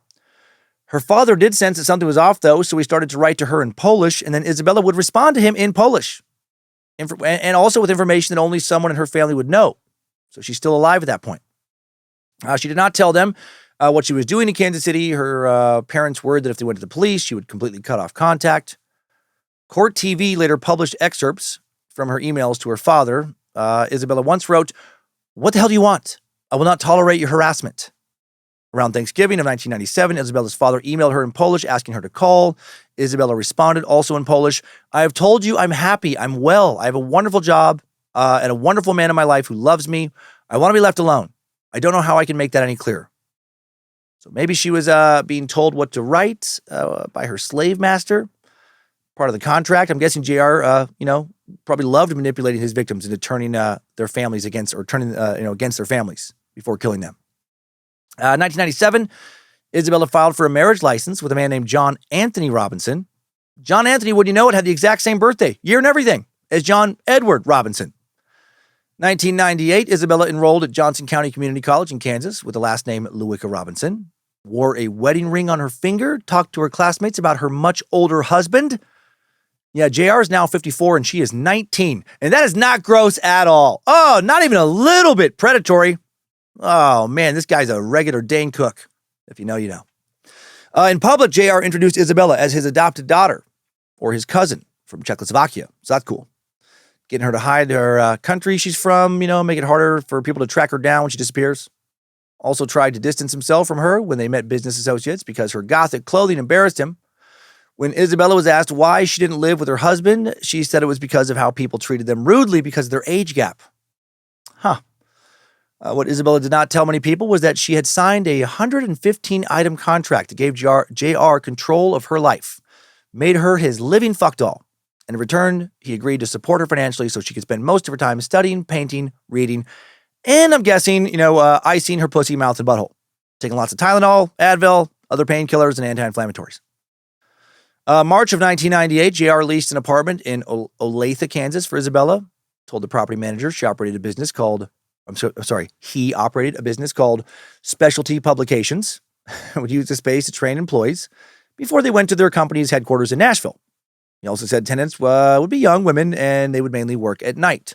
But then Isabella was the only one who ever moved in. And JR later told the property manager that she was his adopted daughter. Eventually, JR moved Isabella into a fourplex on Edgebrook Street in Olathe. Told the same story to the property manager there. He'd been bringing in women for training. Again, Isabella, the only tenant, his adopted daughter. Eventually, Isabella stopped communicating with her parents in Polish and insisted all future emails be sent in English because that was her husband's language. These poor people. In the fall of 1999, Isabella told the owner of a bookstore she frequented, so she's still alive, that she was going to be moving away. So probably not for long. Soon after this, Isabella emailed her parents, told them she was married. Some of these emails are a little bit out of order here. When they asked for her husband's name, she refused to tell them, I was correct earlier. I don't know why I'm second guessing myself. She had been telling people that she was married. I don't know that she told her husband yet that she was married. Anyway, when they asked for her husband's name, she refused to tell them and just wrote, "I'm happy, I'm wed. I want to be left alone." She wrote that she was never coming back to Indiana. She would soon be traveling the world with her husband. They had plans to go to China and Switzerland. Tone of the messages fell off to her parents. When her father expressed his suspicions via email, Isabella mentioned her younger sister's nickname, which suppressed his worries at that time. And I wonder if JR was practicing with a lot of these messages. Like maybe he was writing them, but while she was alive, so he could ask her questions about them. Like, what's your younger sister's nickname? Before he killed her. That way, when he kept writing messages after she was dead, her parents would be used to the tone of these messages. In the late 90s, JR now sells his Florida property, Big Pine Key, and he purchases 16 and a half acres, 6 miles northwest of Lacine, Kansas. Cost him $36,670. Almost 17 acres for less than $40,000. That's fucking wild. That was just 25 years ago. JR now thought of himself as a weekend rancher who would leave the city to tend to his farm. At least that's what he told some people. He and Nancy still together. Still living at the Santa Barbara Estates Trailer Park in Olathe. And around this time, JR befriends a maintenance worker named Carlos Ibarra. He bragged to Carlos about how he paid to have women hanging out in various hotels just waiting for him. Women who would fuck him however he wanted, whenever he wanted. And he once showed Carlos a nude picture of a woman he claimed was his girlfriend. He's a cool guy. One day in the late 90s, Carlos's mother, Lydia Ponce, came to visit him from Mexico, and JR asked her for a small favor. I don't know if it's Ponce or Ponce. He wanted her to take home some envelopes, then mail the letters to people in the States. He explained that a friend of his was on the run because he owed some money to a bank. Lydia just did what he asked without any complaints because he's so charismatic. JR also invited Carlos out to his farm near Lacine, told Carlos he wanted to make a fishing dock for his pond, and he needed a bunch of, large barrels. Large barrels that would definitely not be used to store dead bodies. Oh, no way. No, not that. Who said anything about dead bodies? Was that you? Carlos, was that me? That was wild. He asked Carlos to get him 4 85-gallon barrels built to hold fuel or other liquids, and Carlos connected JR to somebody who would sell him those barrels for just $15 each. What a deal. April 11th, 2000 was Isabella's 21st birthday, back to her now. Her parents mailed her a check as a gift. 3 days later, they received an email that said, "We spent 2 weeks in the countryside of China. It is my birthday surprise." Right around this time, people in the Kansas City area stopped seeing Isabella around town. JR ended the lease early at the fourplex on Edgebrook Street, where she was staying. When people asked him what happened to Isabella, he said she got caught smoking weed, got deported back to Czechoslovakia. Gosh dang. The country he had convinced her to tell people she was from.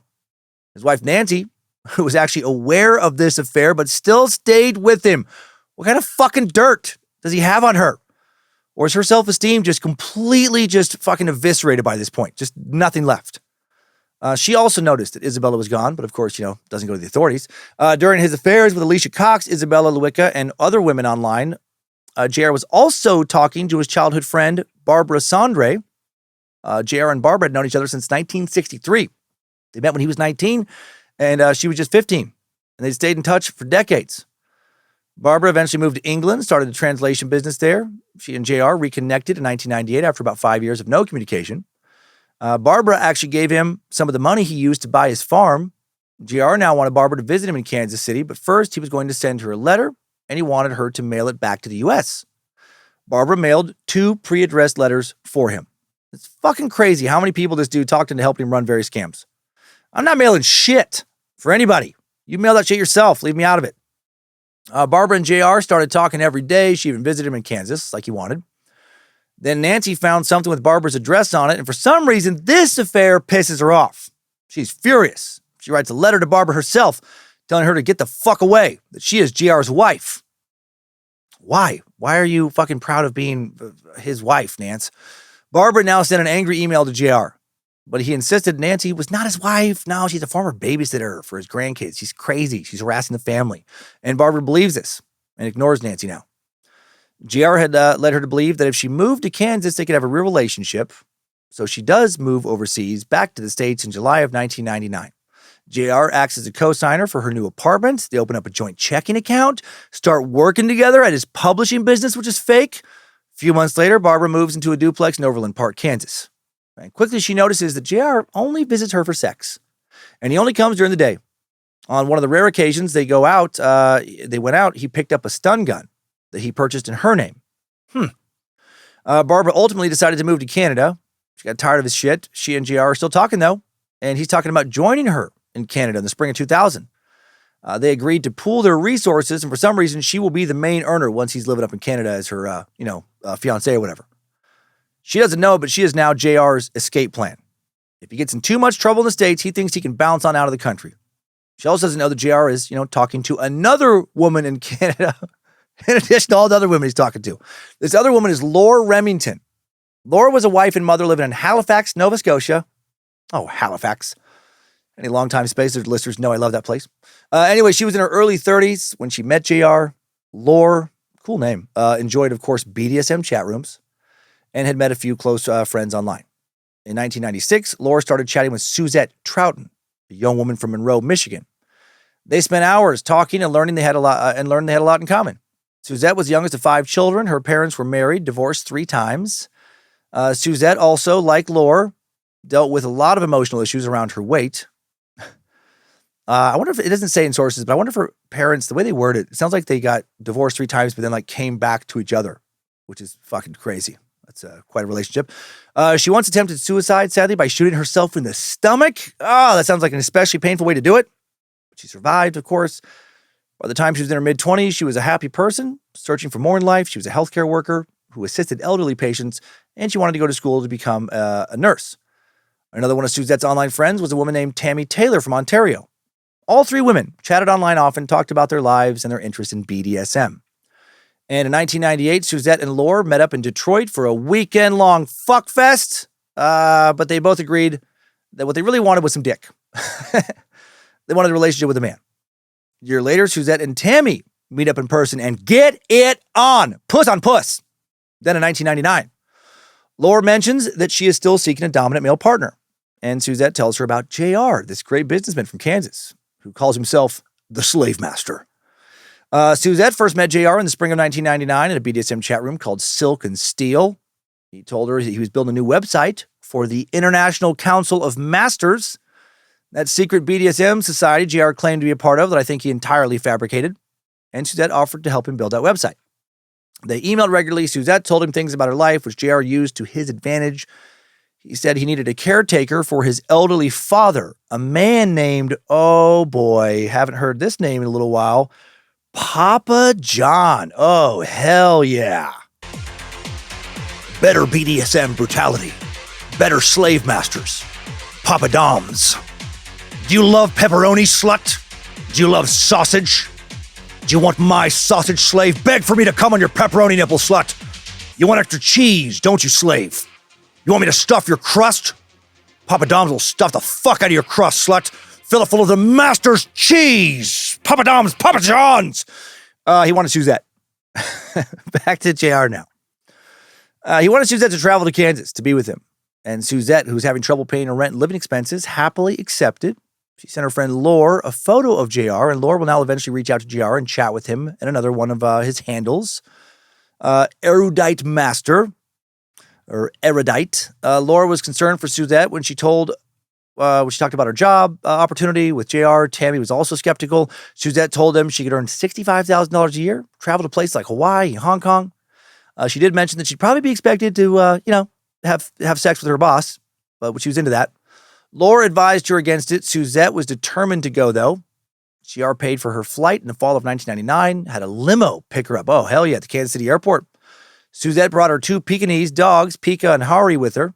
JR treated her well during her visit. They talked about the job opportunities. Suzette still wasn't sure about making the big move, returned home. But then she returned to Kansas in November of 1999, agreed to sign a 1-year contract to take care of JR's father, Papa Doms. What she didn't know was that Papa John, JR's father, had been dead for a decade.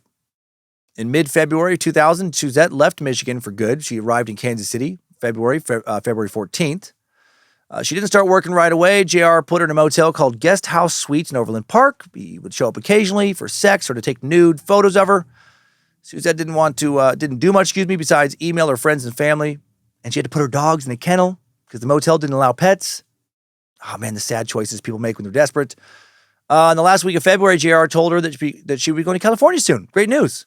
And then after that, holy shit, they were going to sail to Hawaii and then Australia on his luxury yacht. Fuck yeah. Did you ever think, I wonder, if this motherfucker has enough money for a yacht and can afford the gas and crew a yacht would need to travel from California to Hawaii and then to Australia, why is he putting her up in a cheap-ass place called the Guest House Suites that won't allow her dogs? Before they left, JR said he needed her to sign 30 blank sheets of paper and address 40 envelopes to her friends and family. She was going to be so busy, she simply wouldn't have time to write anyone. So it was best to do it now. God, you would think that she would have a lot of time to write those letters while out on a yacht. Did you make her think that she was going to have to captain the boat? Maybe work in the engine room? God, it pisses me off he can dupe people with just shitty lies. Also, JR films a sexual encounter with Suzette at the time that investigators will later look at. Actually, it'll be shown at the trial. The video starts off with Suzette laying naked on the bed in the hotel room. Down Under by Men at Work is playing in the background instead of, this kind of shit. Very different vibe. Let me play a different part. Very different vibe than the sex wave stuff here. Not what I expected. I come from a land down under. Suzette's wearing a chain held together by a silver butterfly pendant in the video that connects her two pierced nipples. Starts thrusting a dildo in and out of her vagina. Her clitoris also pierced, moaning for the camera. She pulls on her nipple chains and says, "This is what you wanted, master, to tell you I'm your slut.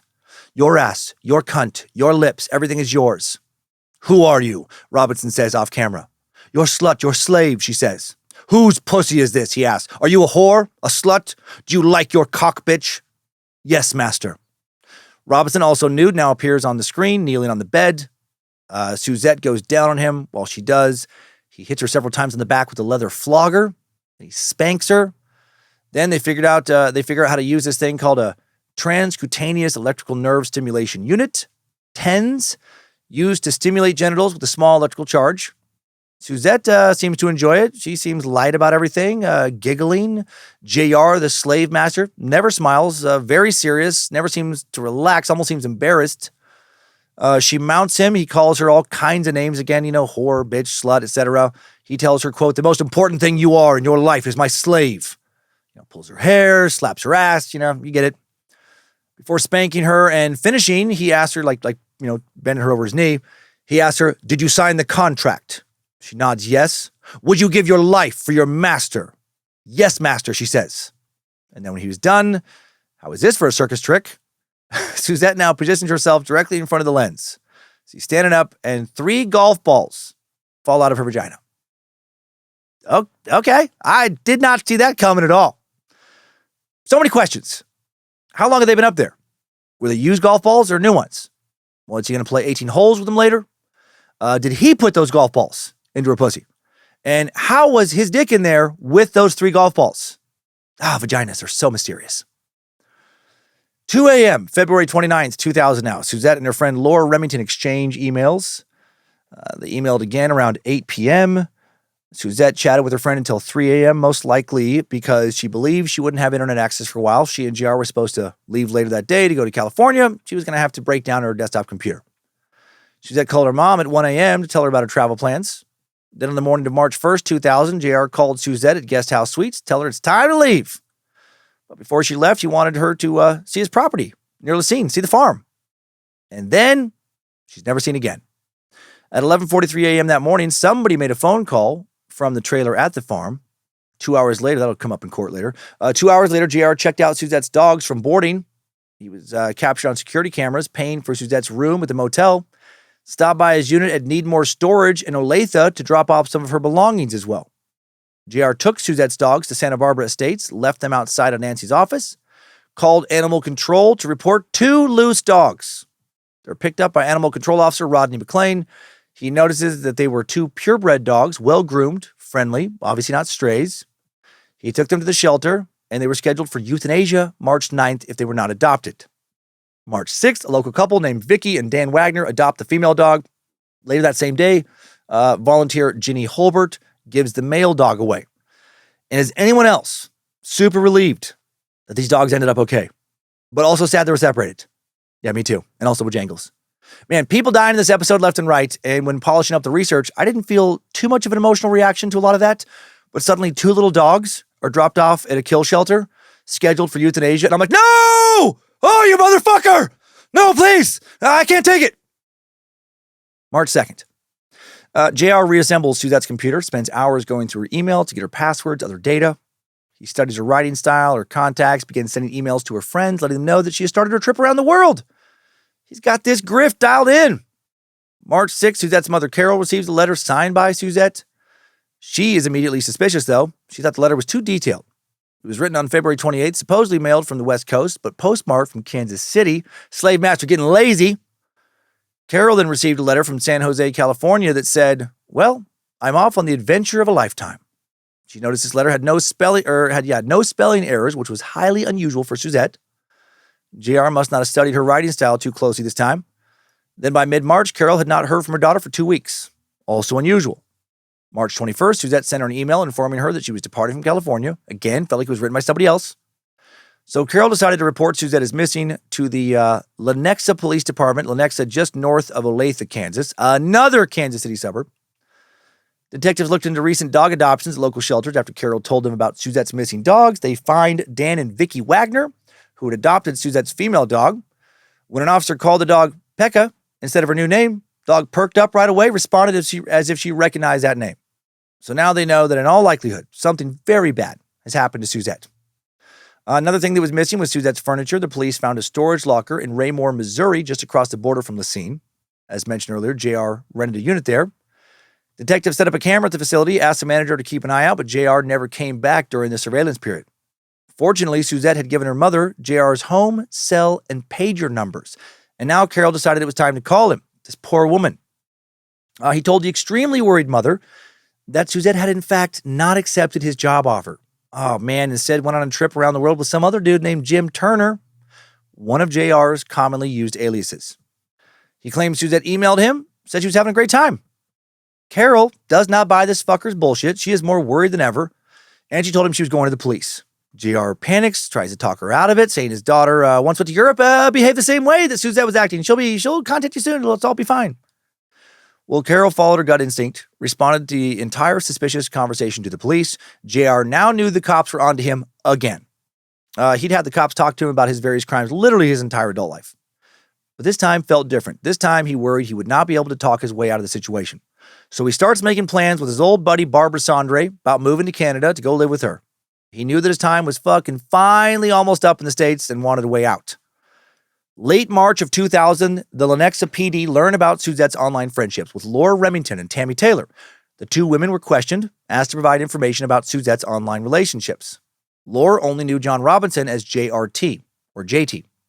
She offered to continue to chat with him, try and get some info, and for the next few months, she will forward all of her emails with him to the police. During their talks, JT suggested that Laura talk to his other handle, Erudite Master, to discuss a dominant submissive relationship. Laura then receives a message from Suzette telling her that Erudite Master was a wonderful dominant and she should get involved with him. She also received JR's favorite photo of himself where he's dressed up in some cowboy gear. Oh, yeehaw! What a cowboy. Laura asked her friend Tammy Taylor to start emailing JT as well to see if she could get anything else out of him. JR told her that his name was Tom. He started sending her emails from yet another account with the handle of Slave Dancer. Now, Steve Hames, the Missouri parole officer, who has been worried about JR for over 15 years, since 1985, receives a call from a member of a task force now that's been put together by the Lenexa PD to finally catch this motherfucker for something he will stay in prison for a long time for. Hames has a massive file on JR and all the women in his orbit who had gone missing. He is literally the only law enforcement officer who has been keeping a close eye on this suspect for all these years. Over the next few months, Hames works with the task force, supplying them with more and more leads to follow up on, and the evidence just keeps building and building. They're finally putting together a strong case against JR, not just for financial crimes, but for murder. Also in March, the police get a tip from an employee at the Extended Stay America Hotel in Johnson County, near Guest House Suites, where Suzette Troughton had stayed before she disappeared. JR booked room 20 for several days and had a female guest staying in the room. One morning, the woman came to the front desk, asked the clerk to copy some sheets of paper. One page got stuck and the clerk threw it in the trash.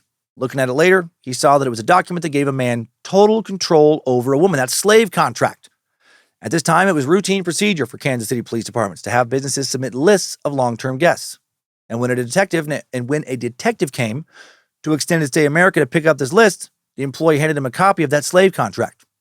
Well, the contract made its way into the hands of detectives Dave Brown and Jack Boyer, who started looking into JR and saw his lengthy criminal record. He's got all kinds of law enforcement looking into him. Dave Brown was sent to Monroe, Michigan to talk to Carol Troughton about Suzette, her mom. Jack Boyer talked to Laura Remington and learned how the BDSM online world worked. And still, she was continuing her talks with JT without tipping him off.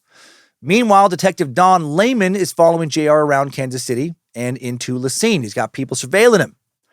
March 29th, Detective Lehman follows JR to his farm. She returns the next day to take pictures of his trailer and barn. She didn't need a search warrant because he didn't have any no trespassing signs posted, and she didn't go inside any of the buildings. I didn't know that's how that worked in some places. When she returned April 15th, she saw the property now had no trespassing signs and a makeshift gate. So no more free passes to snoop around. He's on to her. Task force continues surveilling JR 7 days a week, fucking all day long, trying to gather evidence to connect him to the disappearance and likely murder of Suzette Troughton. Despite this heat on him, JR does not alter his lifestyle. He's probably getting off on all the attention. And I'm sure thinks with his arrogant ass, he can continue to outsmart the cops and feds right up until the time he just needs to bounce to Canada. Right, he'll get away.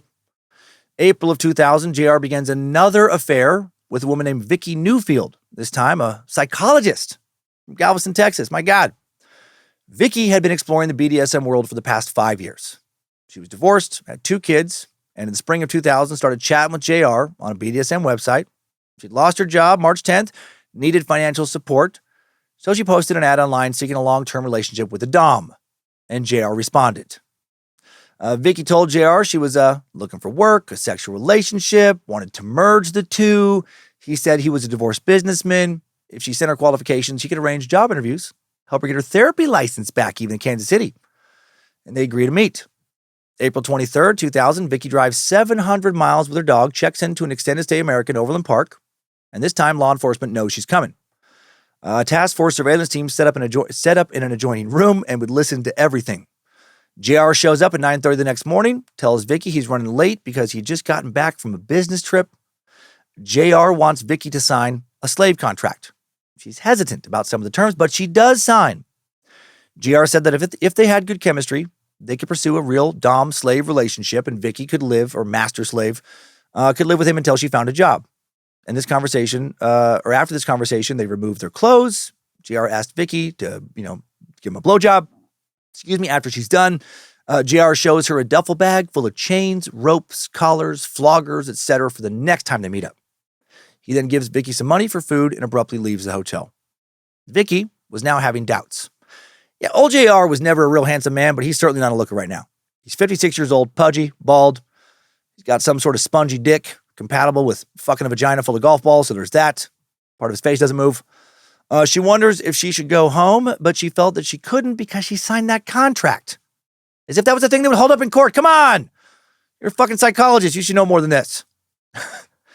No, Vicky, you cannot return to Texas. This court has determined that you cannot pick your own clothes, choose your own sexual escapades, even go pee-pee in the potty like a good girl without your master's permission now. You belong to Mr. John Edward Robinson. It's all right here. It's all right here. This legally binding contract that you signed. I'm starting to understand how she lost her job as a therapist. She also didn't have enough money to pay for the trip back to Texas, and she didn't want to ask for money because she didn't want her family involved in her private life. JR showed up the next morning around 11 a.m. He became angry when he asked Vicky to put on spike heels, and she said no. What the fuck? JR removed her sweater, put a collar and handcuffs on her. Vicky was nervous in her past experiences with BDSM. There were discussions about what would happen, but JR was ordering her around with no talks of consent. Looks like she didn't read all the fine print of the slave contract. He now starts taking pictures of her. He laughs when she asks him to stop. She told him she was going to leave if he didn't stop, and JR, now he unties her, puts his clothes back on. He tells her if she wants a job, she has to do what he fucking tells her, and that perhaps she should reconsider her contract because she is not fulfilling her role. And he leaves in a huff. Well, Vicky calls him later that day, apologizes. JR assures her the pictures he took were just for his personal use. And he shows up at the hotel the next day for more sex. At one point, he asks Vicky, "How does my slave want it?" When she doesn't respond, he slaps her hard, twice, across the face. She gets upset because she had not agreed to that. And then JR demands that she suck his dick. She's hesitant, but she does it. Afterwards, they discuss her going back to Texas to have her belongings shipped to Kansas. JR says he has to go on a business trip to the Middle East while she's gone. Before he leaves, JR takes her bag of sex toys with him, saying that it was a way to get her to come back to him. And Vicky was pissed. Most of her sex toys were expensive gifts, and some of them had sentimental value. Okay? I just picture her staring at a butt plug and just crying. Oh, I remember that day. Oh, Timmy. The detectives next door heard this whole conversation, but so far, nothing has happened that has warranted an arrest. While in Texas, Vicky emails JR asking for a list of references, referrals to set up job interviews. He gives her the addresses of prospective employers, but not their names or phone numbers. After a week, she's still in Texas, waiting to hear from JR about a van that was supposed to ship her furniture to Kansas. And Vicky calls him and leaves a message saying, "I feel that you used me. Please send my stuff back." JR told her, "Hey, I've been in Israel."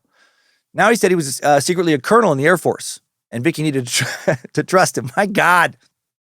Vicky was having serious doubts about the relationship at this point, and she just wants to end things. But she also wants her sex toys back, and she threatens to go to the police if he won't return them. Soon after she makes that threat, she starts receiving phone calls where the caller won't say anything and quickly hangs up. He's fucking with her. Well, Vicky learns the caller's timing, starts blowing a whistle into the receiver, and that gets the calls to stop. Oh, I bet that infuriated him. JR also warned her that if she kept harassing him about her sex toys, his attorney would inform the Professional Association of Licensed Psychologists that she was in a BDM relationship as a slave, and he would expose the nude photos he took of her. Vicky, to her credit, wasn't going to be intimidated and decided to call the police anyway. More on her in a bit. Those stolen sex toys are going to have a hand in taking him down later. Oh my God. During his relationship with Vicky, JR was also talking to another woman, so many women, this woman named Jeannie Milleron. This dude could really multitask. Jeannie was a divorced accountant from Texas. She put an ad on a BDSM website, of course, seeking a dominant partner. She received a response from a dude named James Turner. James Turner wanted Jeannie to work for him, have a sexual relationship. They decided to meet in person, see if the relationship will work. Here we go again. JR arranges for Jeannie to come to Extended Stay America in early May of 2000. The police again set up a surveillance unit at the hotel. There at the hotel, they discussed Jeannie taking on a job as his bookkeeper, taking care of his house. He wouldn't pay her a salary, but he would handle her expenses and bills. They have sex at the Extended Stay America, but first JR punishes her, slaps her back and breasts because she wasn't naked and kneeling when he arrived. The door was locked. After he'd finished, he quickly left the hotel, and Jeannie wondered what the hell she'd gotten herself into. He had hit harder than she'd expected.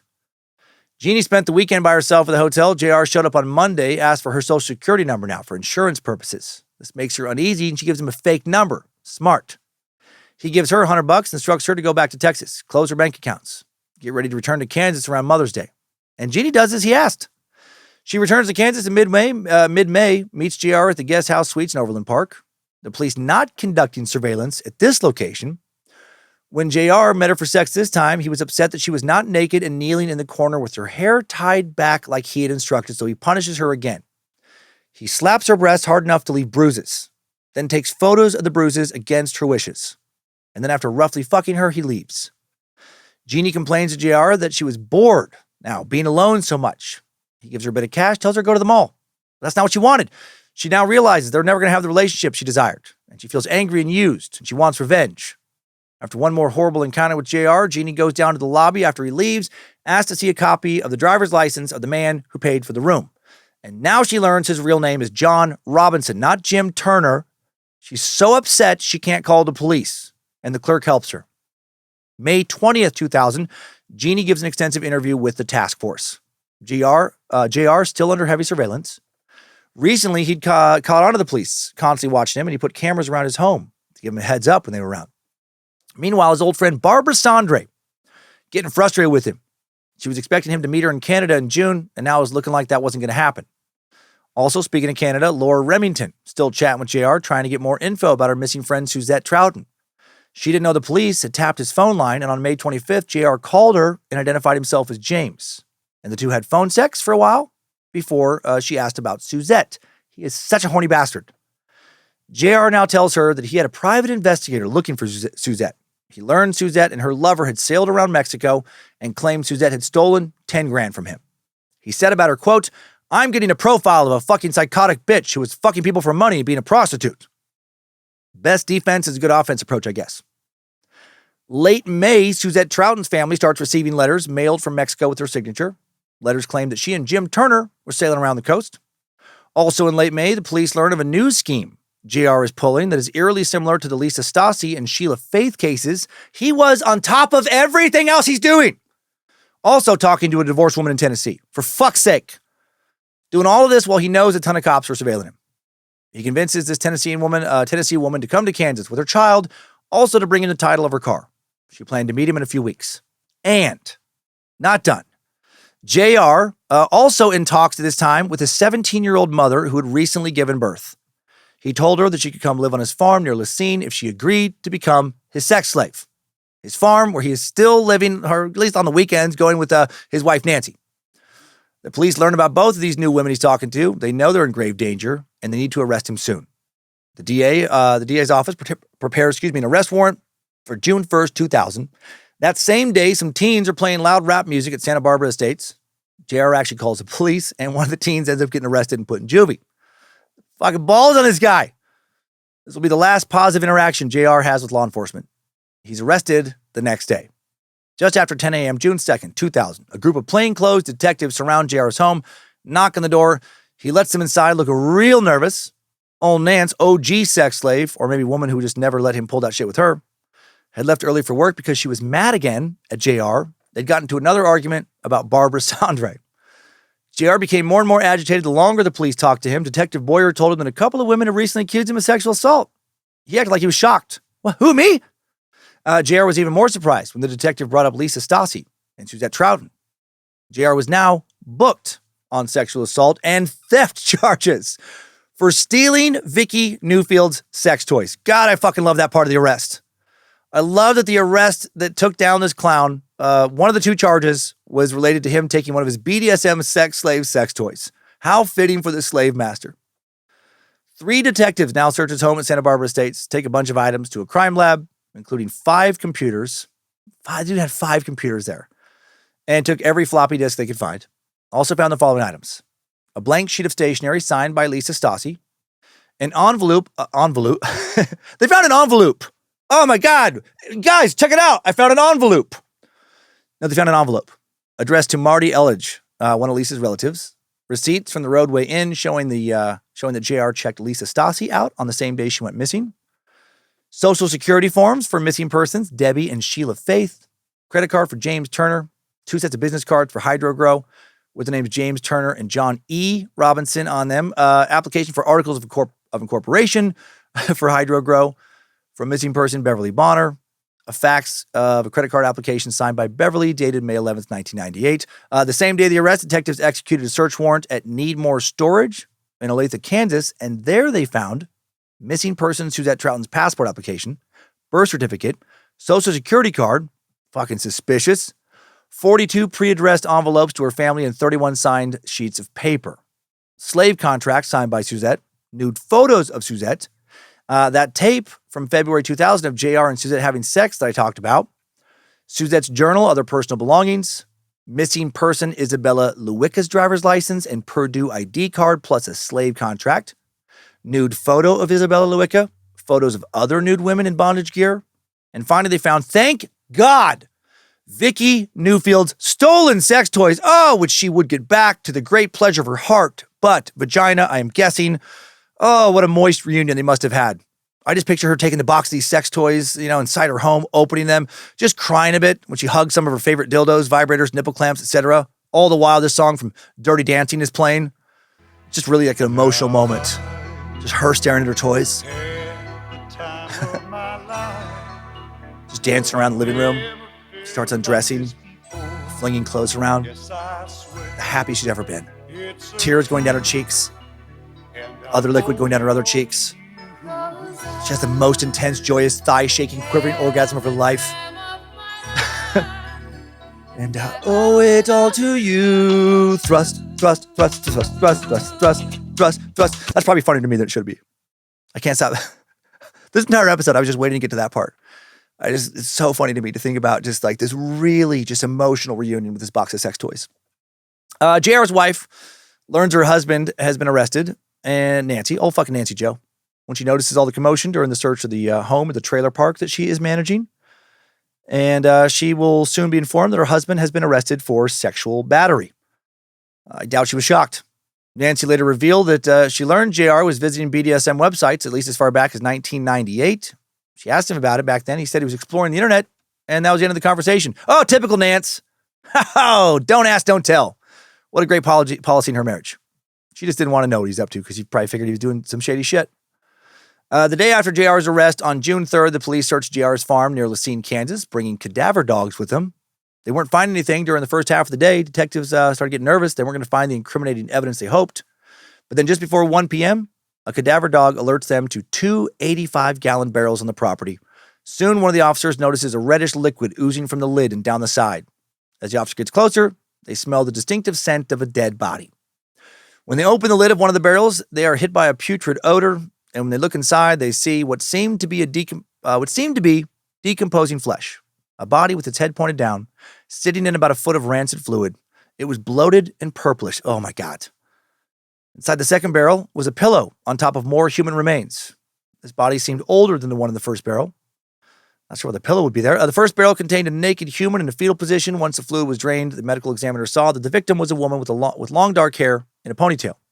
She had genital and nipple piercings, which were connected to a metal chain with a silver butterfly pendant, just like on the videotape of Suzette Troughton.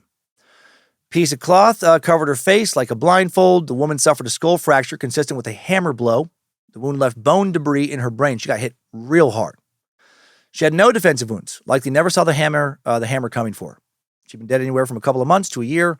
Her hands were processed for prints, a rib bone removed for DNA testing. Over the next few days, a forensic, odontologist, don't see that word a lot, identified her as Suzette Troughton. The second barrel contained a female with long matted hair. She was wearing a sheer black shirt, partially covered by a pillowcase. She had 2 overlapping holes in her skull, also consistent with hammer blows, hairline fracture to the jaw, and again, no defensive wounds. She'd been dead anywhere from 6 months to 2 years. Dental records would identify her as young Isabella Lewicka. Detectives returned to the farm, spent almost a week taking samples. They found 9 hammers, 2 picks, a chisel. Inside a trash can, they found a roll of duct tape with bloodstains on the side, a piece of bloodstained paper towel in the kitchen sink. Blood, hair, and human tissue found on the baseboard in the bedroom, or on a baseboard in the bedroom. Testing revealed that the blood on the paper towel and baseboard belonged to Suzette Troughton. God, he didn't even bother to clean up the room that she was murdered in. Not really. June 5th, Johnson County, Kansas DA Paul Morrison presented his search warrant to Cass County, Missouri DA Chris Koster because JR had a storage locker in Raymore, Missouri that needed to be searched. That same day, DA Koster and some detectives head to Raymore to search the storage locker at Store More for Less. They opened up the unit, find 3 barrels, which were hidden by all the junk in the storage locker. 2 of them were wrapped in duct tape, and in the corner, items were stacked on top of them. 1 barrel was by itself labeled rendered pork fat. Each one of those barrels contained a body. Barrel 1 contained a female dressed in pants, a tweed jacket, a blouse, and gloves. She had blunt force injuries on the left side of her head and forehead, no defensive wounds. Dental records will identify her as the doctor's wife, prison librarian Beverly Bonner. Barrel 2 contained a female with long dark hair. Her upper denture was broken in half. She had fractures on the back of her head and face. Hole in her head was the size of a fucking orange. Ugh. Injuries consistent again with hammer blows. Her right forearm was broken, which was a defensive wound. Oh, God, she saw it coming. She tried to fight back. Third barrel contained the body of a teenager with a degenerative condition and a misshapen pelvis. The victim suffered multiple blows to the side of the head, no defensive wounds. Dental records could not identify bodies 2 and 3, but a forensic anthropologist would determine that the body in barrel 2, of course, Sheila Faith, and the body in barrel 3, her teen daughter, Debbie. Detectives next found property manager Julia Brown, who rented the unit on Edgebrook Street in Olathe, Kansas, to JR, and she explained that he moved out unexpectedly in 1999. He had left most of the apartment filthy, but the bedrooms, strangely, had been meticulously cleaned and painted. Blood spatters were still found, though, on a bedroom wall that belonged to Isabella Lewicka. And now, how fucked up is this? After gathering all this evidence, Johnson County DA Paul Morrison has to tell JR's brother Don and his wife Helen that their daughter Heather is missing person and very likely murder victim Lisa Stassi's biological daughter. Heather's 15 years old now. Can you imagine how much that news would rock your world? At 15? Such a highly emotional age? And how much would that fuck up Don and Helen to find out that Don's brother JR did not do any adoption work to find them a baby? No, he killed someone, stole her baby, and then sold that baby to them. Carl Stassi had submitted a DNA test to prove he was the biological father. Heather's parents wanted to protect her identity, but then the Kansas City Star paper published her high school photo on the front page. My God. How much did that fuck shit up for her at school? Don and Helen issued a joint statement through an FBI agent. Also wanted the public to know that they had also been betrayed by John Robinson, were cooperating with the authorities.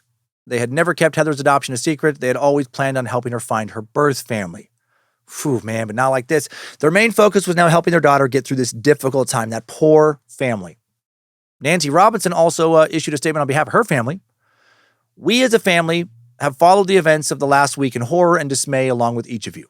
As each day has passed, the surreal events have built into a narrative that is almost beyond comprehension. While we do not discount the information that has and continues to come to light, we do not know the person whom we have read and heard about on TV. John Robinson is a loving and caring husband. No, he's not. Fuck off. John Robinson, you knew he was not a good husband. But she says he's a loving and caring husband and father. We wait with each of you for the cloud of allegations and innuendo to clear, revealing at last the facts. Come on, Nance. After all he put you through, did you really think he was a good guy? In Kansas, JR was charged with the murders of Lisa Stassi, Isabella Lewicka, and Suzette Troughton. In Missouri, he was charged with the murders of Sheila Faith, Debbie Faith, and Beverly Bonner. 3 in each state, although he will get 2 more murder charges added in Missouri, I'll mention later. Missouri also charged him with 56 counts of fraud and forgery. The legal proceedings were long and complex. JR's case file contained 21,768 pages of documents. Crazy. The preliminary hearing started February 5th, 2001, lasted 5 days. Nancy was told she did not have to testify against her husband, but she did anyway, but not really. She described how JR brought home a baby in January 1985, identified Tiffany Stassi from a photo. She didn't say anything that negatively affected JR's defense, but didn't help him either. Didn't provide an alibi for any of the times in question at this point.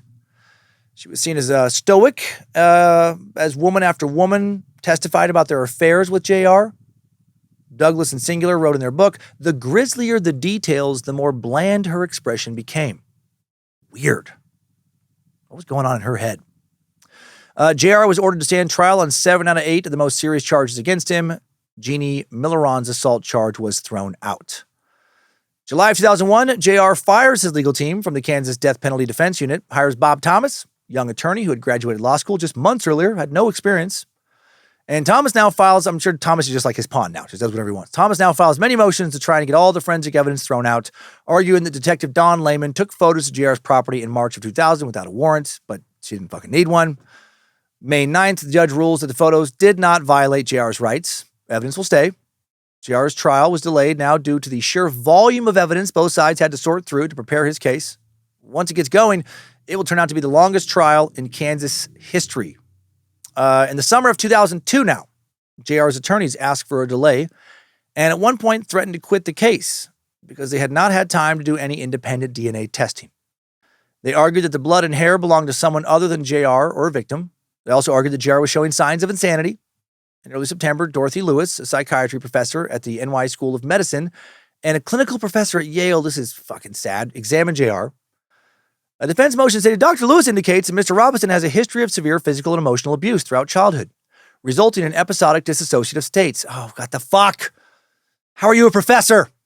History obtained independently of Mr. Robinson reflects that as many as 4 generations of family members may have suffered from such psychiatric illnesses similar to his.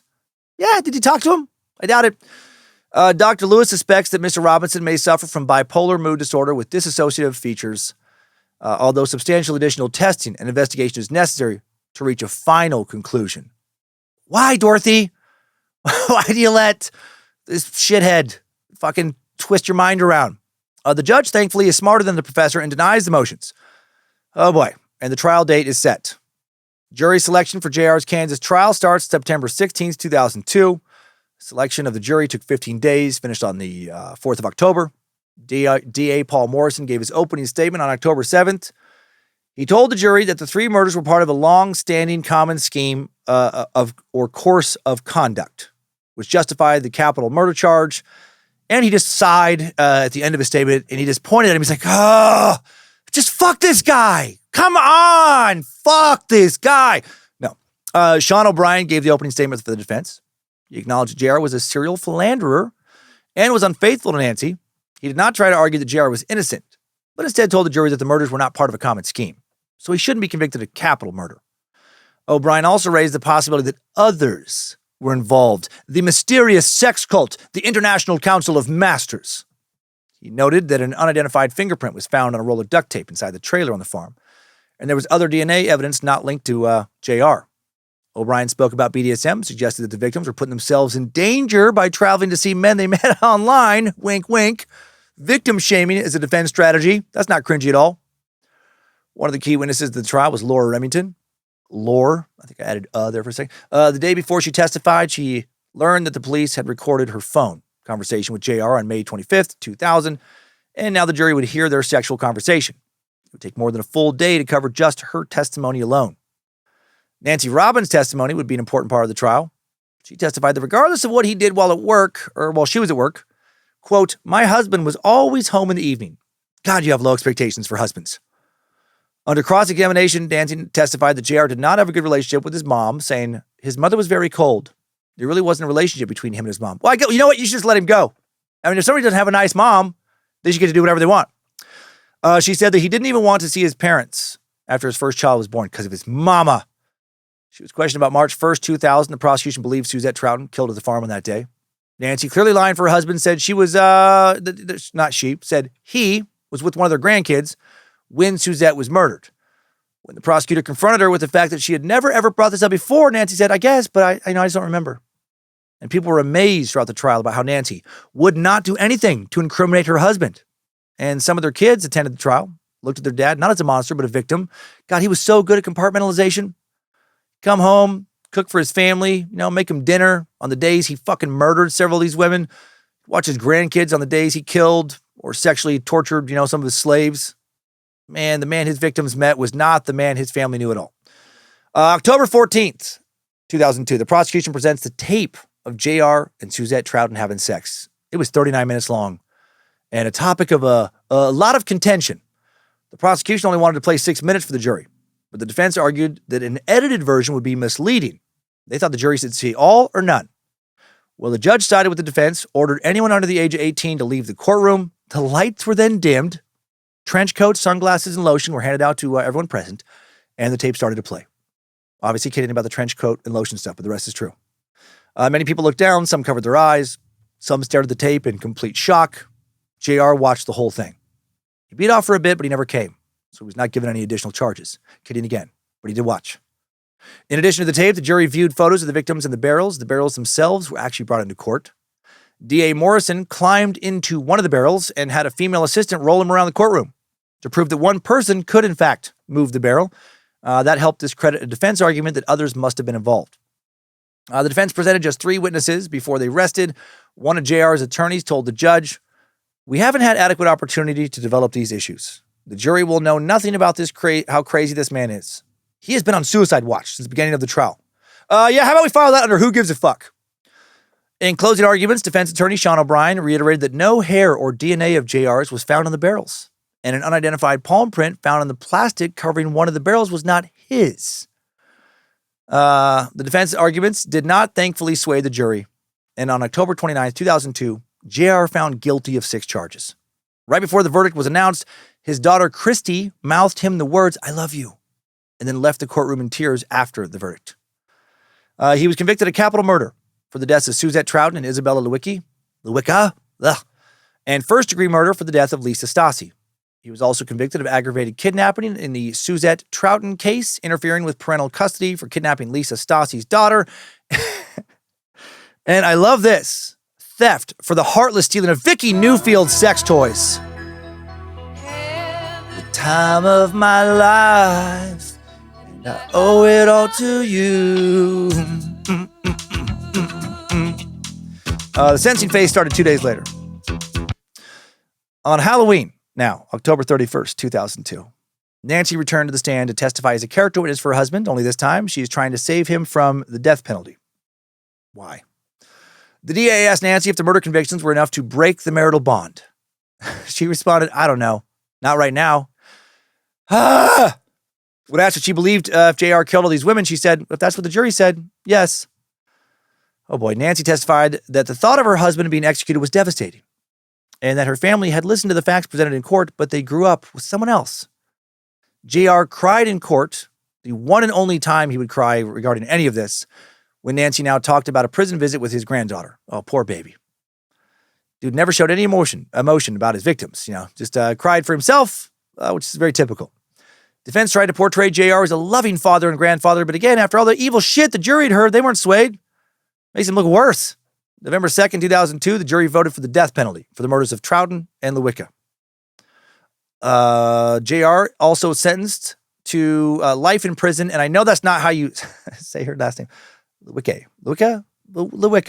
God, I don't know why her name is so tricky. I missed one pronunciation little spot there, and it's going to drive me crazy. Oh, I was right. Lewicka.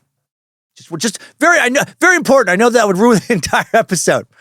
If one time I didn't present her name that I said correctly before correctly again. Okay, good. JR also sentenced to life in prison for the murder of Lisa Stasi because she was killed before Kansas reinstated the death penalty. He was also given 5 to 20 years for interfering with parental custody in the kidnapping of Lisa's baby, 20 years for kidnapping Suzette Trouten, and most importantly, he did get another 7 months for what Vicky had to deal with. Holy shit! She's got like a dildo in one hand, a butt plug in the other. Just it's the biggest grin she's ever had, just twirling around the room. Hair's blown back for some reason. Everything's kind of like, blurry. It's like soft focus. JR now transported to Missouri for his second trial, which actually won't take place because he'll take a plea deal. October 16, 2003, JR makes a plea acknowledging that the state of Missouri has enough evidence to convict him of capital murder in 5 cases. Beverly Bonner, Sheila and Debbie Faith, and also Paula Godfrey and Catherine Clampett. 8 murders in total now. In exchange for this admission, he is not given additional death penalties and is sentenced to 5 different terms of life without parole.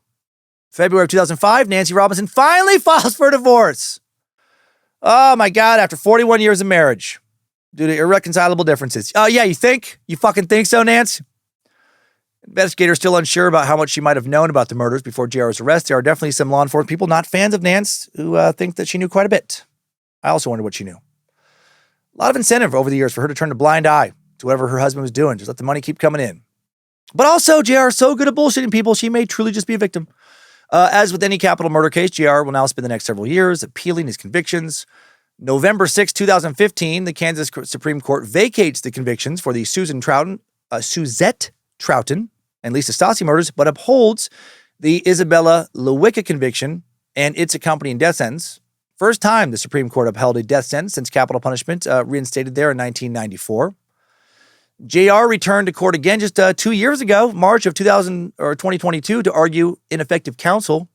This guy won't quit. Evidentiary hearings held in February and March, scheduled to continue until June. Then the news kind of like loses interest in it. He is fucking still trying to overturn his capital murder conviction to this day. According to the Kansas Department of Corrections Offender Search, John Robinson, currently 80 years old, incarcerated at the El Dorado, should be El Dorado, Kansas, but fucking whatever, just make up words in that state. Correctional facility. That slippery bastard probably live until he's 100. And I wouldn't be surprised if he's having some kind of fucking BDSM affair with someone in that prison right now. Let's get out of this timeline. Good job, soldier. You made it back. Barely.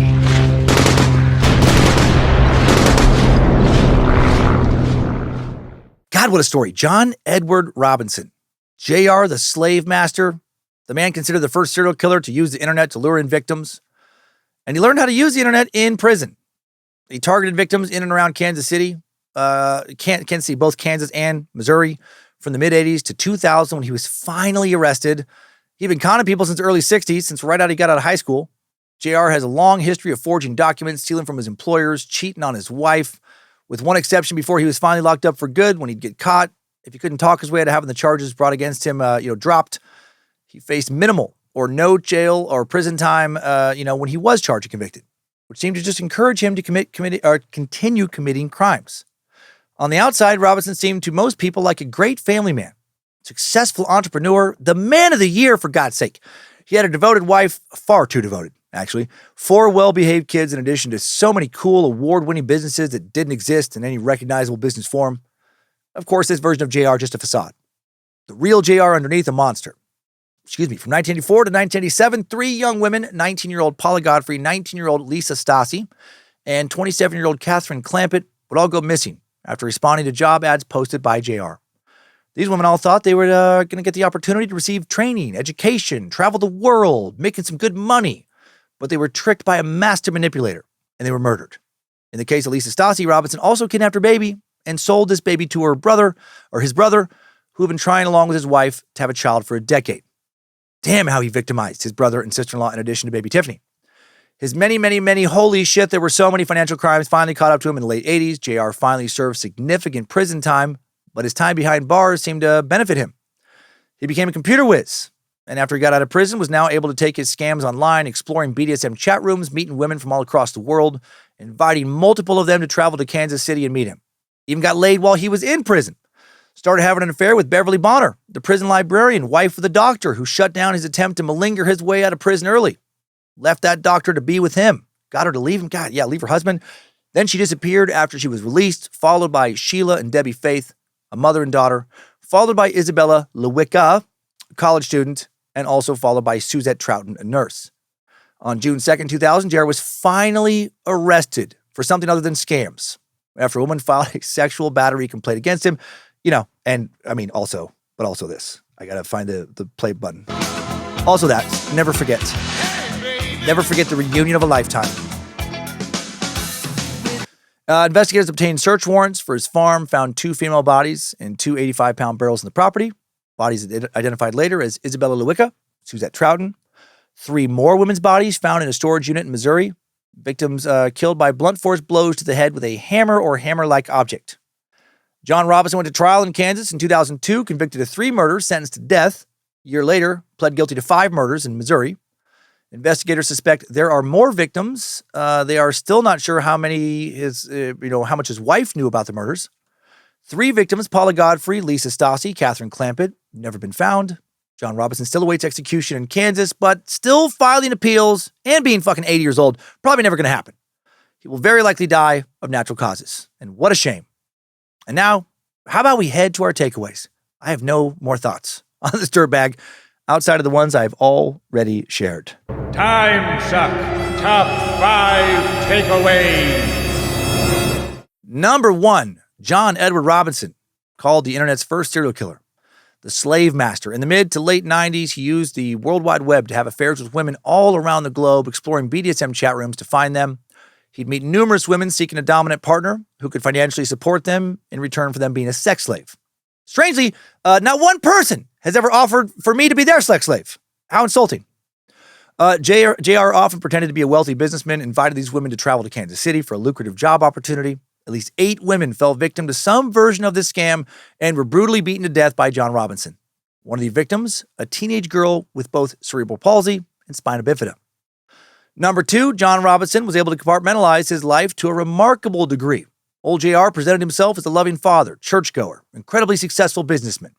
He maintained multiple relationships at the same time, plus additional online relationships, continued committing so many financial crimes it makes my head spin until he was arrested. His crimes were so numerous by the time he got caught, his case file exceeded 20,000 pages. And there is still undoubtedly so much of what he did that we just will never know about. Number 3, one of JR's main tactics was to have future victims sign blank sheets of paper and other forms for him to use after their deaths to make it seem as if they were still alive.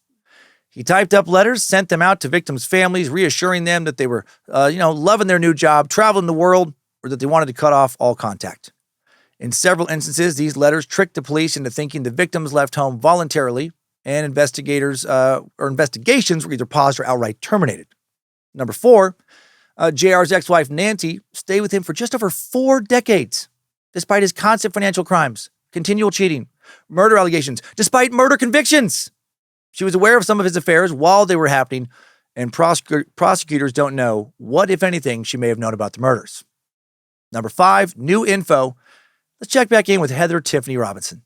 Heather, formerly known as Tiffany Stassi, filed a civil suit against the Truman Medical Center in Kansas City and social worker Karen Gaddis. Her suit accused Gaddis of putting Robinson in contact with her mother after he told her he ran a charity that assisted unwed mothers of white babies, a charity that Gaddis did not look into like she should have. In 2007, Heather reached an undisclosed settlement with the center, which she planned to split at that time with her biological grandmother, Patricia Sylvester, who she had reconnected with. Heather always knew that she was adopted, but she obviously did not know about her biological family until the summer of 2000, following JR's arrest. In 2019, she told ABC's 2020 that she didn't remember much about her Uncle JR, other than that he always gave her a weird, off-putting feeling. She said, it's like walking down a dark alley in the middle of the night while you know someone's behind you, approaching you closer and closer. You just feel that dread drop into your stomach. Heather revealed that before JR was arrested, she once attended a wedding in Florida where he was present, and that he asked her, she wasn't even 16 at this time, sexual questions and danced a little too close for her comfort. He told her that he knew things were rough with her mom at the time, and he would send her a plane ticket if she ever wanted to come stay with him. Heather considered his offer, but now believes she saved her life by declining it. She spoke about the arrest, saying, when I heard that John had been arrested, I remember my adoptive mother running up and down the stairs, panicking. How could he do this to us? We're going to go to jail. This is horrible. Our lives are over. Heather did an interview with her adoptive father, Donald, for a potential podcast episode. She asked him how he felt when he learned his brother was a serial killer, and therefore learned her real identity. And he said, it was really the only time I broke down. I had never really broken down before. That was the whole problem that we had, was the possibility of losing you. Luckily, that didn't happen. Heather submitted her fingerprints and footprints to the FBI after JR was arrested. Prints matched to the ones taken at the hospital when she was born. DNA testing confirmed she was Lisa Stassi's baby, as I mentioned earlier. Heather was originally told she was born October 12th, 1994, actually born September 3rd that year. Heather recalled, my first time celebrating the September birthday would have been my sweet 16. I celebrated that locked in my room, crying in bed, wishing I was dead and that I'd never been born. That was my sweet 16. Just fucking one more reason to wish death on JR. Heather said her relationship with her biological family had been complicated. Back in 2000, her biological dad, Carl Stassi, told ABC he had a right to see her, but Heather's biological grandma said that if she was safe and happy, they didn't want to take her away from her family. Heather did, as I said, develop a relationship with her biological grandma, who passed away in 2018, chose not to have a relationship with Carl Stassi, who had abandoned her and her mom before her mom met JR. And also, if you remember Heather's mom staying in a domestic violence shelter, sounds like Carl likely beat her mom. Heather, after JR was caught, was legally adopted by the Robinsons, decided to keep her name. I love that. Hail Nimrod. During her interview with 2020, when Lisa's family members gave Heather a 42-page letter allegedly sent by Lisa in 2010, Heather is certain that her mom is long dead and that JR wrote that fucking letter. Still trying to mess with her family from prison. That motherfucker. Her goal is to find her mother's remains, but John Edward Robinson doesn't even have the decency, after everything he did to her, to at least give her that. He will die as rotten to the core as he has always been. He has been a piece of shit probably since the fucking day he was born. Another just evil to the core serial killer with all the empathy and remorse of a literal piece of shit. Once again, I hope somebody gives him a violent death in prison and he does not experience the privilege of dying peacefully. Timesuck Top 5 Takeaways. Ay, ay, ay. Serial killer John Edward Robinson, JR, the Slavemaster, has been sucked. Woo. Thank you to the Bad Magic Productions team, helping making Timesuck, starting with Queen of Bad Magic, Lindsay Cummins. Thanks to Logan Keith, helping to publish this episode, designing merch for the store at badmagicproductions.com. Thanks again to Olivia Lee for her initial research. Also, thanks to the All Seeing Eyes moderating the Cult of the Curious private Facebook page, the Mod Squad over on Discord, and the people running the Timesuck subreddit and Bad Magic subreddits. And now time for this week's Time Sucker updates. Updates? Get your Time Sucker updates. First up, from Confused Sucker, Brian Williams, who writes in with the subject line of, fucking what now? Brian writes, in this week's Suck, 415, Kid Willie Sex Cult, you left one question unanswered. How the fuck did Colin manage to breed Rottweilers and Siamese cats? You briefly touched on it and said in his free time, Colin bred Rottweilers and Siamese cats, but never explained how. Was it sex magic? Please, please, please update this. This question's going to eat me alive. Kidding, obviously, not sorry for the length or girth of this email. Your dummy-sucking creep and active Dad Watch member, Brian Williams. P.S. If this gets read on the pod, do not give Noah Curry a shout-out, but please give one to his brother Aiden. Oh, yeah, fuck Noah Curry, Brian. Aiden's awesome, though. And I also want to know, how in the middle of all that craziness was he breeding Rottweilers and Siamese cats? Oh, and what was happening to them? How many of those fucking cats and dogs got, pulled into his creepy-ass sex magic? That was such a brutal episode. That was the first one in a long time where I got numerous messages of people being like, I had to tap out. I couldn't even finish it. Next up, sweet husband sack, Matt Swartling, thank you for the pronunciation guide, writes in with the subject line of Hot Hard Father Daddy, the sequel. And then Matt writes, Can Dummins. My wife and I are expecting our second child. It's early, but I needed to tell someone, so I'm going to tell you in the Suckverse. Lucifina blessed this cobra to still have potent venom. And Nimrod made my aim true. With his amazing news, we did have a bit of a bummer. My wife lost her job a week before we found out. Do you think you could give her a shout out? She's been pretty down about it. The added stress of finding out she's pregnant has her a bit on edge. Her name is Elegance. Yes, that is her name, LOL. And she is truly one of the strongest women I've ever met and already the best mom to our 2-year-old daughter. She's our family's rock. I just want her to know that it's going to be okay. Also, I'll try to keep the following circle jerk short. But you guys are the best, deserve all the success. You and Lindsay are truly role models for couples and parents. Oh, that's nice. Give the pup some love for us. 3 out of 5 stars, email linked, etc. Matt Swartling. Well, thank you, Matt. That's so nice. Yeah, the Penny and Gigi are doing really well. Oh my God. What have they been up to lately? Ginger, we made a mistake with Ginger. Here's a little quick dog advice. Don't offer your choice or your pet like the illusion of a choice of treats. We started doing this thing just because it would crack us up. She loves these little greenies, little dog breath mitts. breath mints. I cannot talk all of a sudden. And we would hold 2 out in front of Ginger and let her pick which one and then give the other one to Penny. They're the same exact thing. And she would be so serious about it, it just would crack us up. Like she would really sniff one and then, okay, I don't know, then sniff the other. Maybe. Go back to the first one, like really take her time, then make a decision and run off and go hide and have it. Well, after doing that, then she started to refuse to eat her breakfast. Instead of just like eating her breakfast right away, which she had done for years, like 5 years consistently since then, ever since we switched to this like farmer's dog food. Then she started to run, and she still does this. She'll run up to her bowl, stare at it and be like, I don't know. And then just look at me. And like she's like, can I see the second option? What's the other option for my breakfast, please? And it's been like 2 months of that, and she won't fucking knock it off. We have to like put her food in the fridge sometimes, act like it's a new thing. We have to cheer her on. It's so annoying. Come on, eat your food, you fucking idiot. Then she'll like, with her cheers, she'll do it. It's insane. And also, yes, Elegance, what beautiful name. Truly beautiful name. And yeah, you know what? Trust that it's going to be okay. I mean, you're on this path regardless. Stressing out isn't going to, help with the pregnancy. It's not going to help with the job search. You're going to do everything you can. It's going to be what it's going to be. It sounds like you have an amazing partner. And yeah, it's going to be okay. So lean on Matt. Sounds like he leans on you, and you'll get through it. And now one more from a young sack, Lincoln Ballard, who writes in with the subject line of, oh my God, I think I broke my boner. Well played. And now Lincoln writes, well, I had a great friend named Lincoln growing up, by the way. I love that name. Well, now that I have your attention, hail Nimrod, hail sweet, sweet Lucifina, good boy Bojangles, and glory be to the awesome, the sweet, hopefully not Illuminati Michael motherfucking McDonald. Oh, and how could I forget, hail new Larry and fuck old Larry.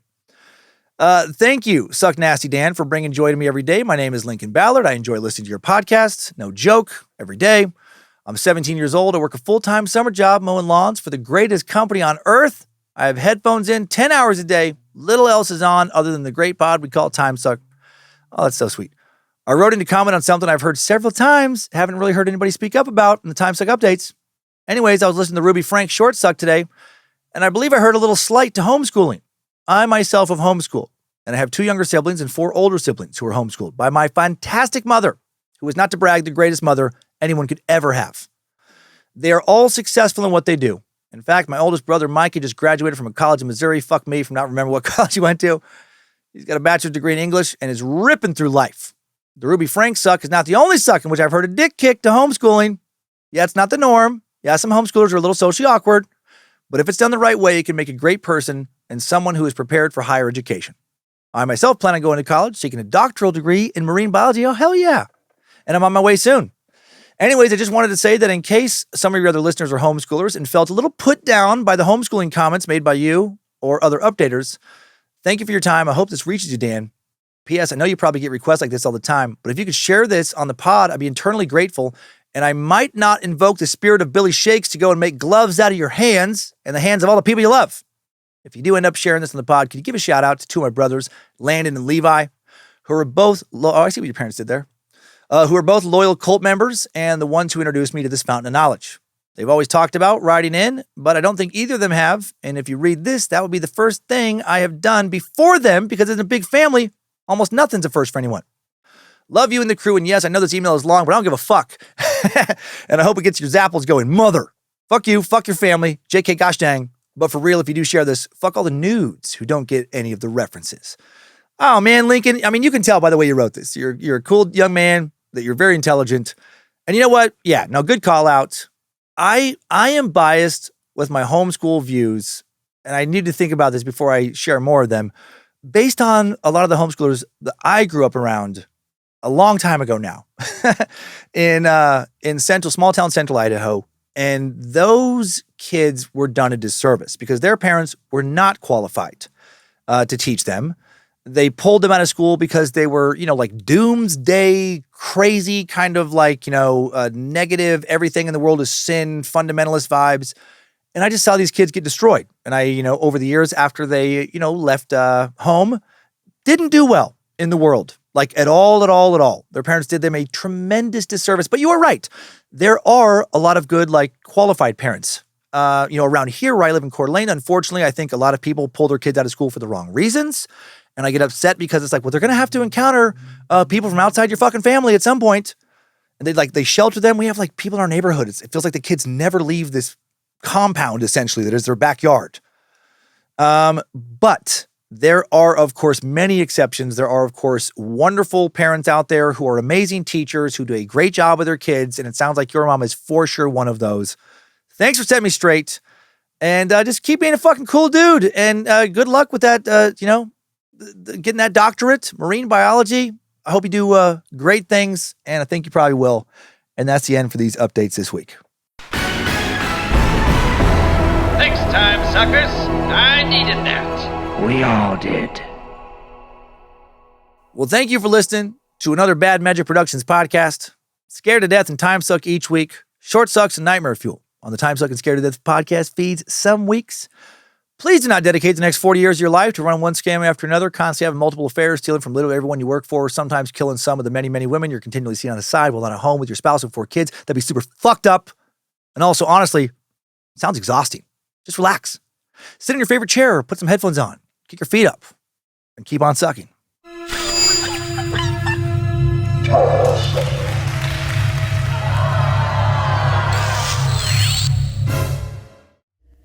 Bad Magic Productions.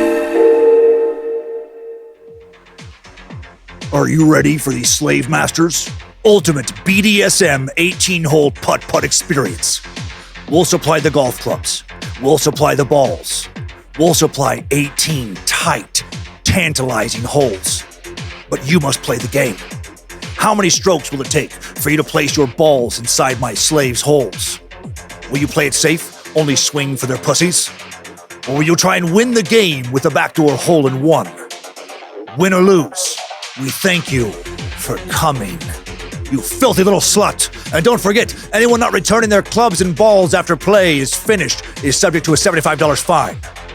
Now lube those balls up and enjoy Kansas City's finest, naughtiest putt-putt experience at the Slavemaster 18-hole mini-golf BDSM extravaganza at 83rd and Metcalf, next to Taco Naco.